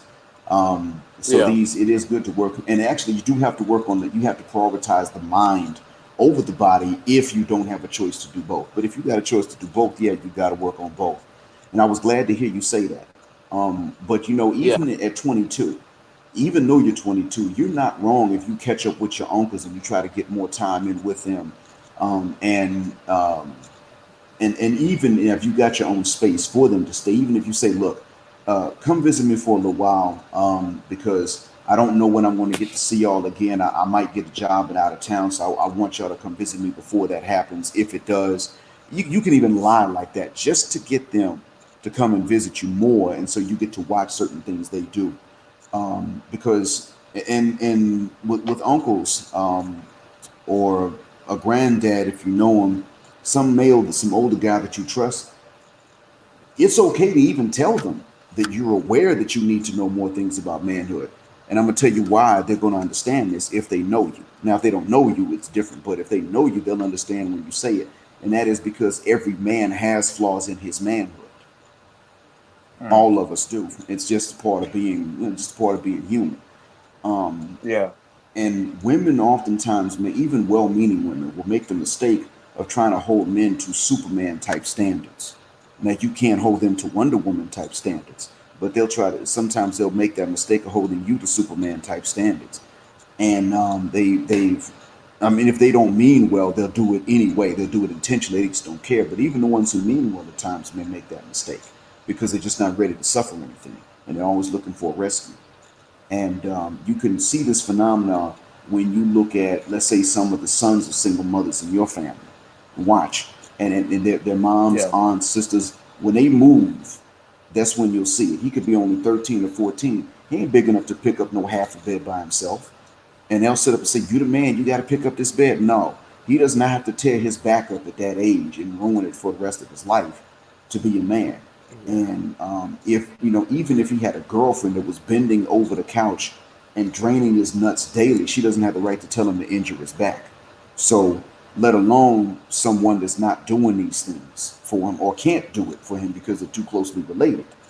They don't have the right to say that, even if they are clothing and feeding him, because they're not going to injure their back in his interest. So you'll see that. You're going to see it. All of them got, we all got the flaws, even in our manhood. Yeah. I've Um, I've always had a problem with that whole making their 10-year-old son the man of the house bullshit. That's always bothered oh me. yeah, And like you said, even the well-meaning women do it. It's like, I'm sorry, you can't replace your 10-year-old can't replace he can't take over the role as the leader of the household for you. He can't, he can't take out the trash in the middle of the night because he happens to be the only one with a penis in the house. Like, I never liked that at all because it really ruins it. It really ruins and indoctrinates our young males. It does a lot more harm than good. And like I said, I'm sure some women think, oh, I'm making him feel macho or some shit like that, but it does the absolute opposite. Yeah, yeah. We can't let them think that they can, and that may mean that they have to hear us say that, look, when I was 13, 14, if you know I'm a man, when I was 13 or 14, I could not have pulled this off.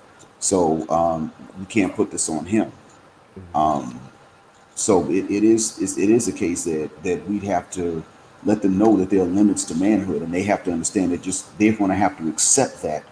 Now they ain't got to accept it with the men that romantically want to be involved with them. They can dump as many of them as they want, and they just wind up by themselves. But we should let them know when it comes to the boys that they're raising. No, they're just going to have to accept that he's not required to be Superman, especially if she's just a regular run of the mill lady, even if she is the mom or the grandmom or the aunt.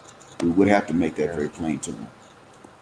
And I was fortunate that I had my dad because sometimes my mother got these wrong ideas. And my Hmm. dad would be the one to say, no, no, no. She'll get that in a few years, but right now, no. And it's not even his job. Um, and they've done studies. What they've shown is that for all mammals, human or not, all mammals have one thing similar.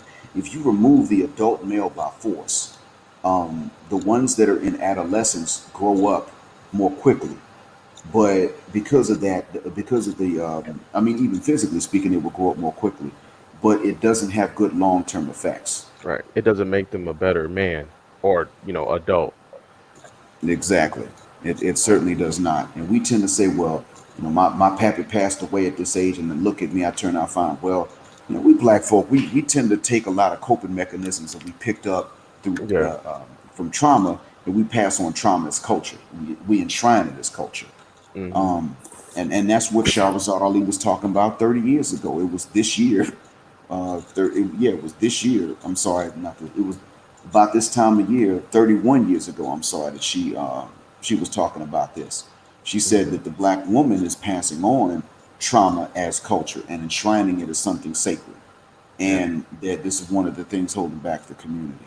I agree. Um, and Stackmo, you right, man. Um, Even if we can listen to women's input, it's very true that if they run the show, and these young guys need to understand that when they run the show, they regret it later. And we do have to be, we got to take up these traits to be independent.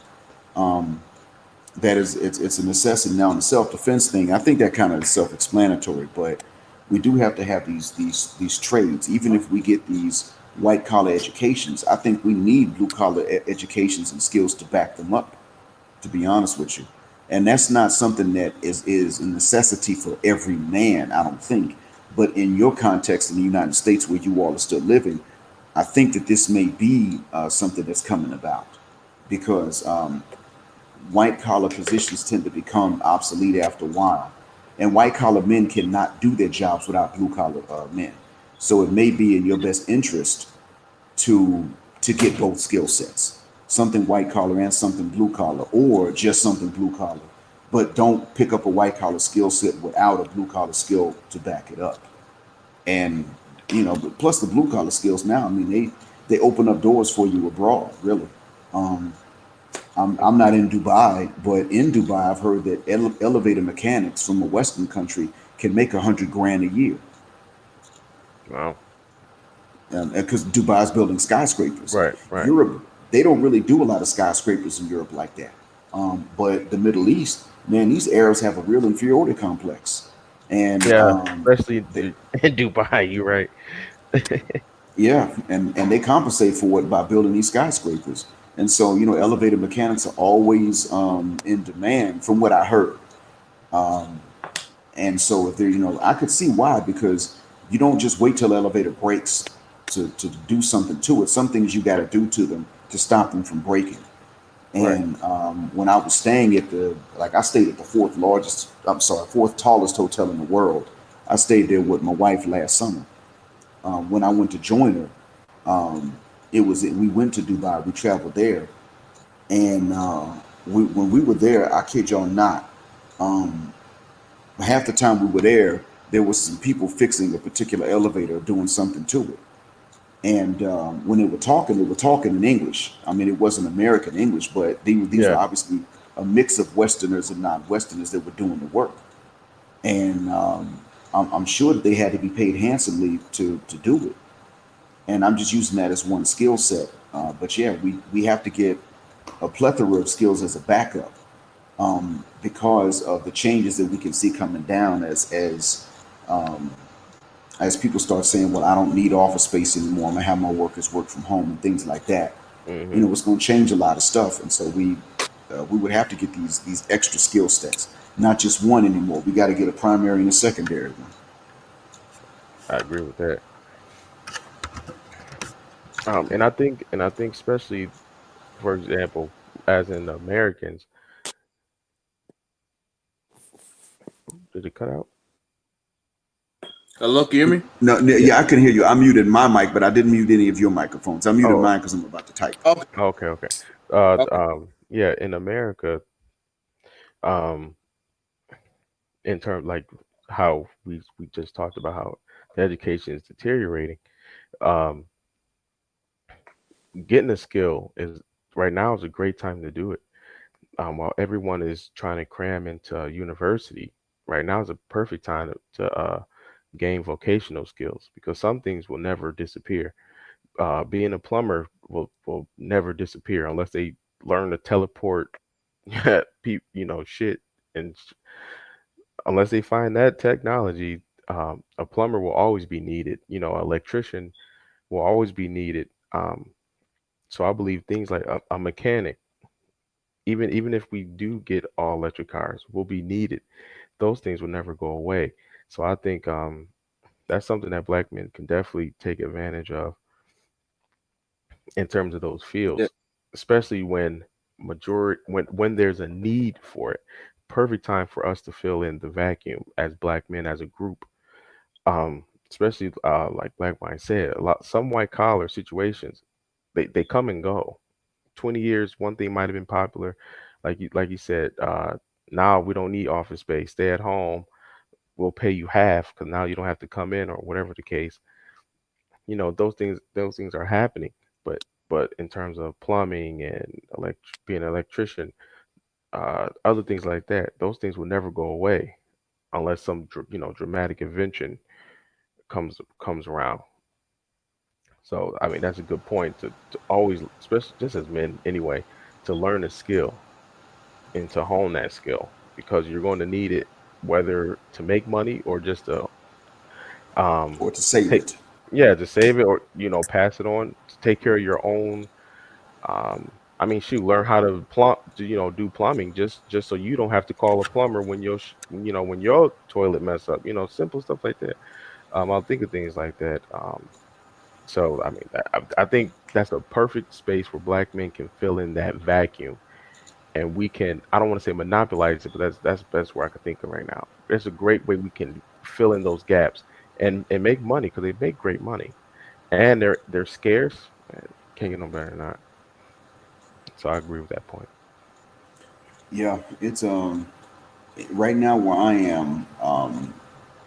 They are looking at teachers, and they're trying to figure out which ones they won't need. Mm, But fortunately, I'm teaching English as a second language, and I'm doing things even that other English teachers wouldn't do, specifically because I've learned from working in the States that you have to expect people to try to cut you out. yeah, And, their goal is to pay you as little as possible, and your goal is to make as much as possible. right. But oftentimes, the businesses, their goal is to make as much as possible in exchange for doing as little as possible. But an individual man has to have the goal of being able to do something that someone else can't do, or being able to do it better, but still only do it in exchange for as much as possible.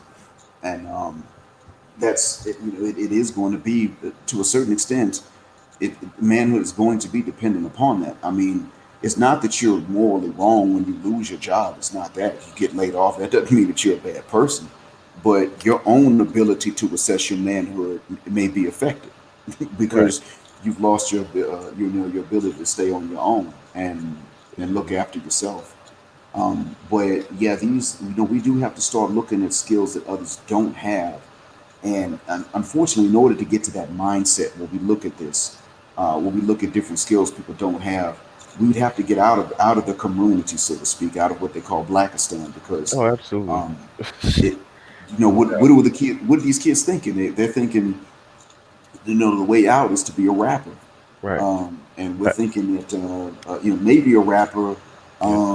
Balls or a mic. last, huh? I said balls or a mic. There you go. Yes, you got a ball, and you got to get that mic, and of course, you can't. There's only so much room for so many professional ballers. If you add all the sports up together, I don't think they come out to 7,000. Right. All Less the than that. professional sports teams together, I don't think they got 7,000 athletes that they're paying this money to. Hmm. And then, of course, to be a rapper, there's not a cap on it. But in all honesty, do you really want to do that? Because rappers are complaining about the stuff that they've got to do for these producers. Public Enemy sort of exposed a lot. And I had a student that he was in middle school. He wanted to be a guitar player. He was just trying to find a band he could play for. And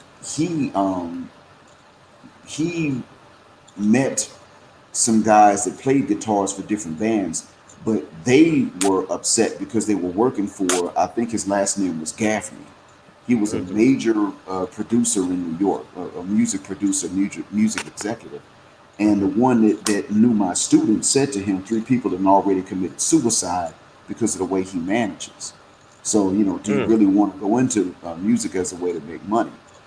And we've seen one other thing too. We've seen that these avenues, even if they make you money, they don't free your people. Right. They That's don't. the thing.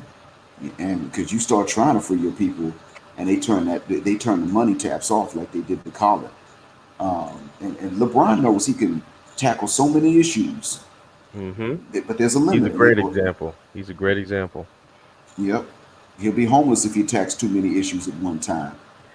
He may Absolutely. be afraid of that even now, and look how they're coming for his son. Yeah. Um, Oh so yeah, Yeah. How do you I how do heard. you how do you feel about when I seen that shit? I said, if they, black women don't even realize how they sabotage themselves on social media. It's unbelievable to attack a young boy for that is is illogical to say the least. yeah, yeah, that Yeah, was odd, man. Yeah. what I heard about it, but I haven't really done much research with it. So what happened? LeBron James' son said he prefers lighter skinned women or something like that, and then black women went after him on Yeah, what Twitter it or. wasn't there like pictures and he like commented under them or something like that. He pretty much Oh, showed okay. interest in a different ethnicity, and black Um, women jumped on him. Kind of, how can I say, kind of like the Kobe thing. They're not, they know they can't exactly pick LeBron's teenage son, but it's the fact that they know that he's attached to money and he shows no interest into black women. Now, if he was a broke, making $10,000 or something like that, they wouldn't have cared. But because his father's a billionaire, damn near, oh, how dare he like white girls or what? I think one of the girls was white. You know what I'm saying? I just think that's just what it boils down to. I think it's the Kobe effect. You don't give a damn if Kobe was a D leaguer, they wouldn't have cared. But because Kobe was himself and had money, that's when they were bothered. LeBron's son is attached to money, and he's not picking black women. How dare he? That's pretty much what it is, and it's really sad because the boy is 15 years old. Yeah, And he's being policed. yeah, Well, being penis already, policed already. already, Yeah. And he didn't say anything bad about black women or any right? particular complexion. He just had a bunch of mixed or lighter skin or non-black women up there. Now, granted, I don't even agree with that preference, to be honest. Even I personally don't agree with it per se. But we saw the hypocrisy. The kid, he's 15. Right. Hopefully, he's still a virgin. So, what are they worried about? Because we already know that the average 15-year-old boy is being looked down on by most sisters. They would not admit. I'm not saying they never sleep with a 15-year-old boy, but they definitely would not admit to something like that. And they would Exactly. not That's even admit to exactly. caring about his preference. But, it's like you said, he's attached to that money. It was the same thing with Ricky Smiley's son a few years ago. Y'all Oh remember yeah, I that? heard about that. I think Yeah. I Yeah. think he outright said he don't like black women. Hmm. Hey, And don't blame him. he it was sad because um even at that point I was like, nah, bro, you missing out. But then again, I They also had proved to his point. admit, yeah, I mean, later on I had to, because he gave a reason for it. I don't remember what Malik's reason was. Mm. That's his son's first name. I forgot Oh, what okay. his reason was for it, but it wasn't to do with the way that they looked. It was something to do with an experience or a custom or something. Hmm. I was either he wasn't exposed to them, or that they didn't show him much interest. But Hmm. see, one thing that a lot of people fail to understand is that we men are quite flexible and plastic in our preferences. Yes, we are. We've eventually we learn to like the ones that seem to really like us. So, Yeah. we may not, if all a guy's getting is attention from overweight or obese women, well, they That's may what not they're really doing. like him anyway. And he knows that, okay, well, she's obese, so that might be why she's coming after me. But if you take ladies that have some options in men, then the ones that seem to like him are going to be the ones that he's going to learn to like. Right. And Yeah. a lot of nobody just, it's like nobody sat down and told these women, look, the men are plastic. The men, because Right. men are easy, they can learn to like different things. You're the one that's difficult. And so really the question is, how did you come to prefer the itness, the intentionally dysfunctional negative stereotype? Right. So, he is a basketball player, even though he's only playing for a high school team. He is a basketball player, so Hmm. he's dominating somebody else somewhere, Right. and that's really what it comes down to. It's like he's the guy. They know that in a few years he's going to be the guy that they want to lay down with, and Right. that's why it bothers them. Or they want their daughters to have a, though they know they daughters won't have a chance, but um, something that I didn't hear anyone say is, did anybody think that maybe, just maybe, let's say he don't, let's say he won't date a black woman. Did anybody mention that maybe, just maybe, that's because of his mother? It was Maybe, mentioned. maybe he sees how she treats her dad, even though he is, like you said, Superman, and he still see his mom nag him. You know what I'm saying? I was like, I don't see nobody really, hitting that button too much. That maybe he's seeing firsthand what black women do at home, and he's like, nah, I'll pass. Well, Just a it thought. was mentioned. It was mentioned, but since I've been here in the states, people have pretty much used LeBron as an example of a man that's not being pestered or disrespected by his wife. Hmm. So if that's really what's going on there, Yeah. then Well, it's the reason been I say that mentioned. is because let's be honest, we don't know. That's why I say the closest black female influence would be his mom. Now, like I said, I'm not saying it as in that I know, but because I don't know, because again, I don't know if LeBron is getting nagged or not. It just was a thought, like, eh, maybe he's his mom. Maybe he saw something he don't like from his mom And towards it's him, it's for all we possible. know. It's possible, but there's a higher chance, from what I know, there's a higher chance that he saw what happened to Steph Curry That's true, and because he's Boris in those Kodjoe. circles. Yeah. As a kid, he's in them circles. Who knows what he sees? To be honest, he's in. He once you reach that level, even if you're a 10-year-old, you see it. Hmm. So Yeah. That's the higher probability, because um, that's where it happens more often. I mean, if his mom does it and it's private, we this private will never know. But when Right. it's public, we know that Aisha Curry disrespected Stephen Curry. We know that Tina Knowles disrespected Richard Lawson. We Yeah. know that Nicole Lowry Parker disrespected Boris Kodjoe, not because of what they wanted per se, but because they were willing to talk about these things in Openly. public like their husbands weren't enough. And then I'm trying to think who was the white couple, Giselle Bundchen and Tom Brady, and then I forgot the wife's name, but Jay Cutler's wife. Not the fact even that she's divorcing him, but what she said is the reason he's Yeah. not ambitious. No, it's because he's retired. Right. That's what it is. Now Right. he's at home with her, and that was what that's what got it. And then you see Kobe. Now Kobe retired, Uh, and he stayed married without his wife going in on him until he passed away, and she still ain't going in on him about right. nothing while he's dead. Right. So it is What happened if with Tom Ronnie, Brady? his wife Giselle Bundchen didn't file for divorce, but she said that she's unhappy because he doesn't do enough housework. Wow. Oh, bull. Six It's crazy. Wow. 600 million. The two of them together are worth 600 million. I Yeah. think he's worth 180 and she's worth Yeah, she's worth 420. more. Yeah. But Yeah. still, that's wow. I'm not gonna lie. I actually used to give her credit because even though she did make more, again, this is publicly, she seemed to support him 100%. So to hear that, that's a surprise. Well, I mean, if it's about housework, it wouldn't cost them 1 million to have the housework done over the remainder of their lifetimes Right. by somebody else. Right. So for less than a 600th of Mm, what they're worth, not to mention what they're going to earn in the future, they could solve that. It's just that, um, and she didn't say the hygiene. She said housework. So she didn't say he's a dirty bastard leaving his right. drawers Right. all Right. on, Right. on my makeup kit. She didn't Right. say that. Yeah, that's light. Yeah, I agree. I agree. That's hygiene there. She's just said housework. He ain't Yeah. washing the dishes. He ain't. Well, he doesn't have to, and neither do you. And Right. so that means she was looking for something. And if I Hmm. was a young guy, because a lot of these younger guys are learning this stuff. They're learning what we know about. Yeah. And to their credit, I was a young guy and I saw this going on.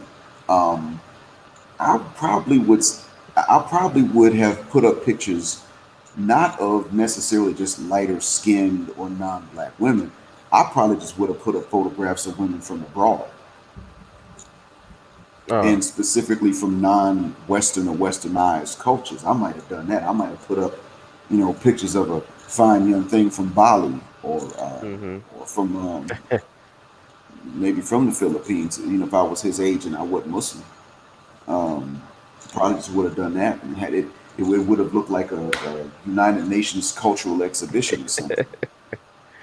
But I certainly would have. I would learn to leave the West alone Yeah. um, because of that. Most of us would, I guess. Yeah. If I would have known what I knew now, I definitely would have left. But Mhm. 10 years too late. But if I would have known what I knew now back then, So, where do you recommend we go specifically for young men that are trying to find their way in life? Where do you uh propose that we start looking maybe be like the continent or like South America or somewhere like that for like women? For me, or is that question for Free Will Defender? Oh well, for both of you guys. All right, I'll let you go first, Free Will. okay. Well, since I'm a little closer in age, I'll say, um, I guess I'll say how I would kind of do it. First, you got to make sure you know what you want to do in life. That's one. Step two, if you know exact kind of what you want to do, find other countries that cater to that or have that established industry. Because at the end of the day, you need cash flow. So, like for example, Okay. um, teaching. Um, go to another country to teach English. I mean that's a great one. That's just an example. But whatever it is, find a country, step one, that can supply you resources financially, first. And then second, see what fits your lifestyle and what you are willing to learn, which based on what you're saying, you're willing to learn to, clean slate it. So if I was you, step one, find what fits you financially, and then go from there. Because Okay. like I said, I, I agree that most places is somewhat, at least I would say for a black man, emotionally a little easier for us, mentally a little easier for us. So I would start there. Go somewhere in the continent. Um, I would that me personally start there. If you're not religious, you know what I'm saying, I would start there. Figure out financially what you need, and then see what you can study that culture. See what if you can fit or if you can adjust to it. Like for example, if you just live or die with pork, this is just a random example. You can't live certain places. You know what I'm saying? That's just an example, but that's where I would start. That's what I Yeah. would start, and Okay. obviously work on yourself. That's number one, and Yeah. anything comes after that. So, but yeah, find you a financial anchor and go from there. Can I ask Okay. what skill set you're into? WW. Uh, I'm into like mechanics and stuff like that. Oh, well, that's good. Okay. Okay. In that case, then, well, that kind of gives you from my understanding, that gives you the run of the mill. Any nation that will allow you to own the business may not be a bad idea for you. Yeah, that's a good point. And so, and if you don't have a lot of debt, then that even widens the nations up more, because let's say you take a nation that's not necessarily rich, but you have a good price command, then you can still afford to live in one of those nations, because although you may take in less, you don't have to pay out extra. Hmm. Um, and so now what I've noticed is, I'll give an example. I know in Malaysia you can open up a business, but you got two choices. You're either going to pay a lot to have it all in your name, or you're going to you can have a local that you can go into business with, and then you don't have to pay anything extra to be a partial business owner. And in this way, that this is the way that they allow people to import skills, but you import them into their own population. Um, if you do go into, I mean, if you like the climate there and you do go there, then try to get with a Malay person, racially speaking, because the Chinese don't socialize with anybody else. They may not hate you, but if they can find a way to get extra money at your expense, they're going to do it. They don't necessarily have to hate you to do it. That's just their mindset. And the Indians there, and I'm talking about the citizens of Malaysia, not Indian citizens or Chinese citizens, but the ones of these extractions that are Malaysian citizens. The Indians say they don't like black folk, period. And they ain't doing too well, but they don't look up to black folk. They still look down on black folk. Just as an example, but take for instance, you probably could do well in the Philippines, but you'd have to have a local to partner with. You might be able to own the business, but I don't think you can own a house. It's just you can own a condominium, just as an example. And I mentioned tropical places because just because of the weather. But as a mechanic, pretty much anywhere people need their cars fixed and you're allowed to own a business, that's the good thing about it. Yeah. Um, and and as a matter of fact, in South Africa, you could. I think you can. It's open for you to own a business there as a legal resident. You can own a weapon, so you have self defense that's available to you. And then after you've lived there legally for 5 years, you don't have to take a citizenship test. You just apply and you can become a citizen. I believe in the UK, if you live there legally for 5 years, then you can also request a passport. Um, but that's not necessarily a place you'd want to go if you're looking at escaping from misandry, Right. specifically misandry mavros, meaning the hatred of black men. If you're looking to escape it, that's not necessarily a place to go. But I think they have some overseas territories that are still a bit more traditional. And so if you live in these overseas territories, and it still counts as a UK, and their passport's pretty strong. I don't know about Singapore. I'm not sure what their business ownership laws are yet. Trying to think of some other places. Yeah, yeah, that's all I know so far. Okay, all right. Yes. Well, I appreciate it. That answered my question pretty well. And I guess my second question is what do you guys think about men having like multiple wives, like multiple women? What is that called? Polygamy or something like that? Yeah. Yeah, yeah. Polygamy. Polygamy just means multiple spouses, but if you specify multiple wives, it's polygyny. Oh, okay. And polyandry is when the woman has multiple husbands. But yeah, polygyny. Yeah, man. I see it Yeah, as a necessity. Really, it's not that everybody has to do it, yeah. but in order to save the black community, it's going to have to be a legal option. Um, and yeah, in order to save it, and that's um, even with the good women that are there in the West, that are there in our community. Um, because I'll put it like this: there's got to be a legal option, definitely, but how practical it is really depends on the women. If the Mm. women can, if they can stand to have a man to themselves that is not loaded, if they can stand that, then fine. We've seen that they're going to go after the same few men. They only want the same few men. Period. Even good women tend to fall victim to that. Hmm. And so the necessity for it depends on the women. The necessity is up to them. They're the reason that it has to be a legal option, even if every couple doesn't do it, um, because they're just not going to stop competing for the same few men. And I hope you marry two or three, actually. Mm. Yeah, I was I was kind of going to say the same thing in a way, especially in America is kind of already happening, just not officially. Um, the same few women have kids by the same few men. Well, the same bunch of women have kids by one guy.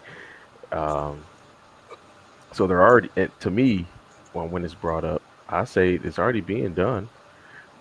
I don't know why women will be against it when they're already doing it and they know it, and they know they are. They know the female. Let's be honest, especially men who have the option.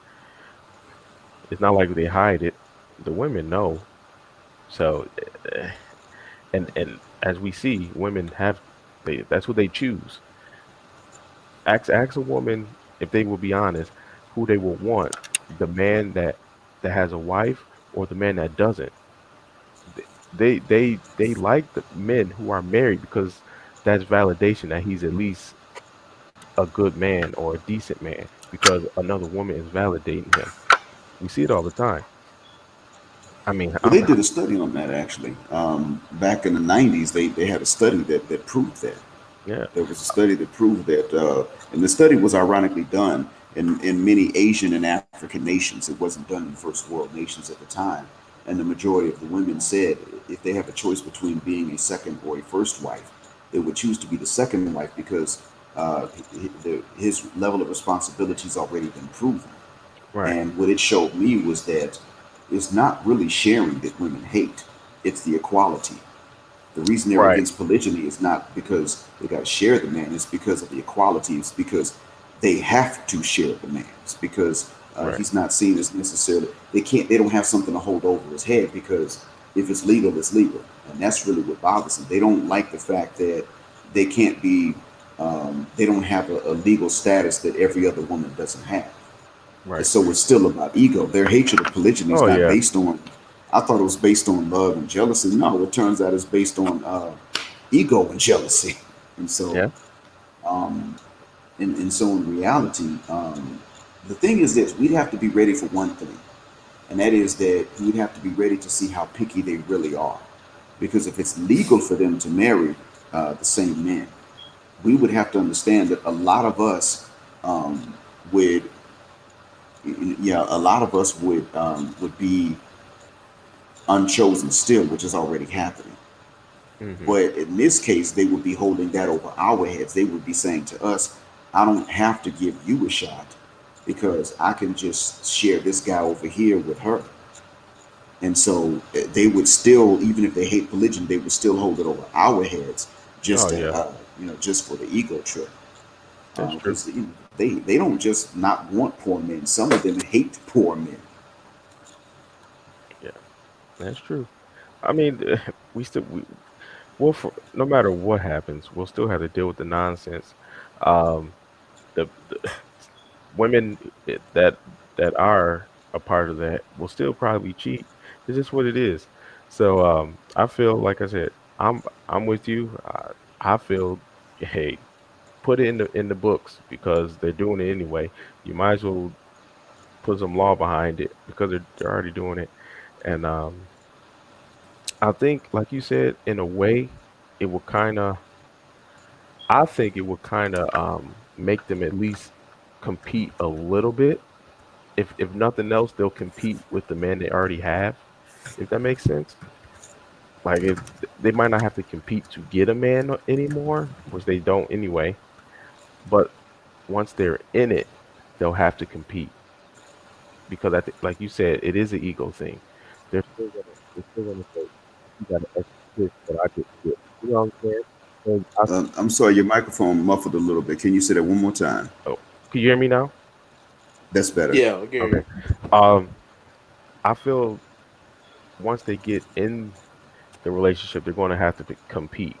They don't really compete for men to get men now, but I think if that wasn't acted, they'll have to compete at least in their relationship that they would be in because like you said their ego will would get tested because they'll see the one wife the one sister wife getting more hugs or you know what I'm saying. So I say hey, Hmm. whatever will make women have to compete and fight for once, I'm for it. So Yeah. Well, Yeah. they would, but then again, we would all have to be we would just all have to be loaded in order for all of us to have an equal shot. I mean, we just have to understand that it's not necessarily going to change the fact that it's not going to change the fact that we still have unequal shots. yeah. It's just that Oh, when I totally agree all with of that. wouldn't even the playing field per se, but it would give the women a rough choice to make. Do you want a good guy that's decent to yourself because he can afford one wife, or do you insist on the one that everyone else wants, but he can also afford multiples? And what you would see happening is that on one hand, and this happens here where I am because polygamy is legal, up to four is legal. Um, a lot of times these guys get married, and I'm talking local guys, citizens. Hmm. A lot of these women are spoiled as all get out. And so what they do is they say, well, okay, I need to shop. I need to shop. I need to shop. And they just shop and they try to keep these men from being able to save up much money. And the reason they're doing that is because they don't want him to be able to afford a second wife.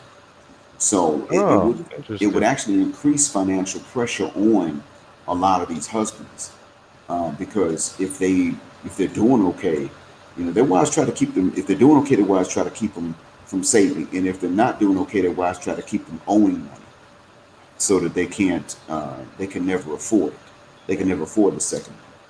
So And we already know if a woman knows you cannot marry another woman if you don't have any other options, and if you cheat, you could go to prison or get the death penalty. How you think they're gonna act at home? right. So so we can't escape female fuckery is the final answer. Well, there's a way to put a limit on it. There's a way to fight it, but Yeah. I guess they're gonna always try something. But it's largely a credit based economy, and one of Hmm. the things that you can do here is just a lot of these guys don't really seem to know about it till after they get married. But one of the things you can do is you simply are not going to hand over what you cannot afford to lose. So they start talking about, I need to go shopping. You say, no, we're going shopping on Saturday or we're going shopping on Friday because the Hmm. weekends here are Friday and Saturday. You say, no, Okay. we're going shopping this weekend together and you're going to cook you're going to cook what we buy. Or you need to go shopping, you can get a job because, ladies can work. They're Yeah. not forbidden from working. You say you need to shop this dog on much. You need to get a job. Um, they're just not. They're not doing this a lot of times because oftentimes when they get married, she's related to him already, Hmm.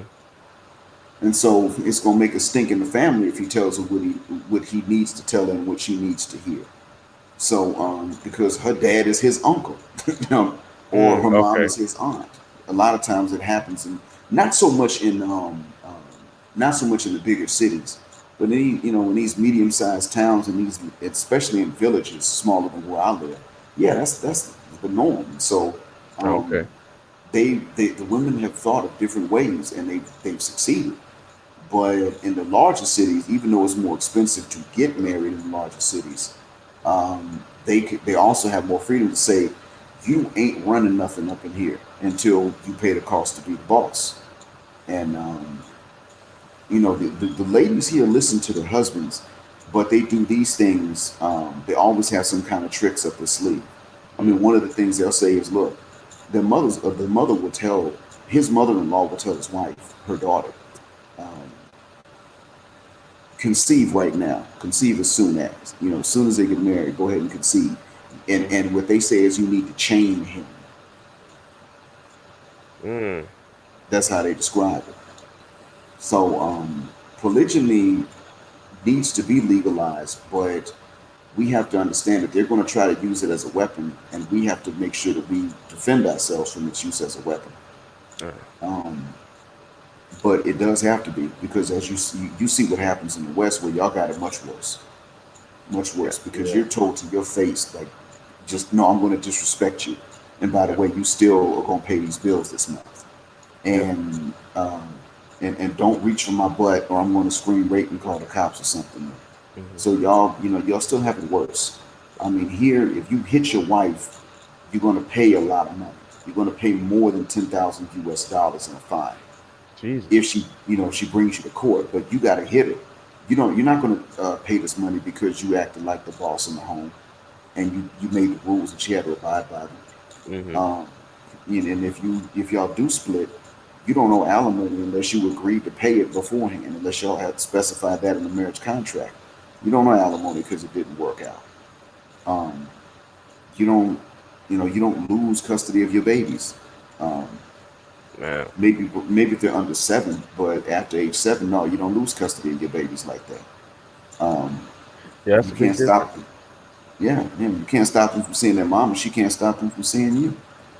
Um, and so it's definitely better in societies that have legalized it Hmm. than in places that have not.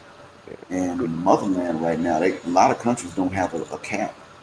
I mean, in Muslim nations, the cap is usually 4. Some of them Hmm. don't even allow polygyny, but like Tunisia doesn't allow it at all. It's illegal. But you go to a place like Liberia, you can marry more than 4. The Ooh, Christians that's too have more much. wives than the Muslims do in Liberia because they can marry 9. If you Yeah. can take care Yeah. of 9, you can marry 9. Um, Mm. and So is there like a specific limit? I mean, like I know, I think maybe some religions or whatever, or like some countries, I think the limit is 4 maybe or something like that. But like is like in some countries, is there like a specific limit on how many women you can have, or is this Yeah, you have to research that. Oh, okay, okay, Yeah, because each country yeah, will yeah, be different. But yeah, yeah. I okay, like I said, in the West, they're already doing it, so you might as well yeah, make it official, as they say. yeah. It's already being done. S- So like obviously, um, that type of thing is frowned upon in Western societies, but apparent. Well, I've done research on like because I'm black obviously, so I do research on like ancient African civilizations and just like past civilizations in general. And what I found out is that this is the way a lot of well, this is pretty much what human beings have been doing since the beginning of time, and Yeah. it's just yeah, just recently until this last, well, a couple, maybe a few hundred years that we've started one man, one woman type of thing. But for since the beginning, it's been one man, multiple wives for it's been polygyny for a long time now. So it's pretty natural, right? Yeah, it's a lot long. It's a lot more normal than the West makes Yeah. it. Absolutely. I mean, Okay. yeah, for sure. But like you said, try to get one or, like you said, two. Don't try to get 10. You gonna do what you can handle. Yeah. Like I'll admit, like if I like I said, if I could go back in time, if I could have two, like if I go to move to East Africa and have two, that'd be perfect for me. Mm. Well, That's for me. in some parts you can. I think in Kenya, Tanzania, you can. Um, but in those areas, I believe you got to be Muslim to do it, if I'm not mistaken. Now, in West Africa, you can marry two, you can marry more. Even, as a matter of fact, in those areas, the Christians have more wives. South Africa Hmm. is the last president, not Cyril Ramaphosa. I don't know how many wives he's married to, but Jacob Zuma was married to 9. Oh, Mm. He was married to, now, of course, he's the president of the country, and they say he was helping himself to some of the state funds too. That's the rumor.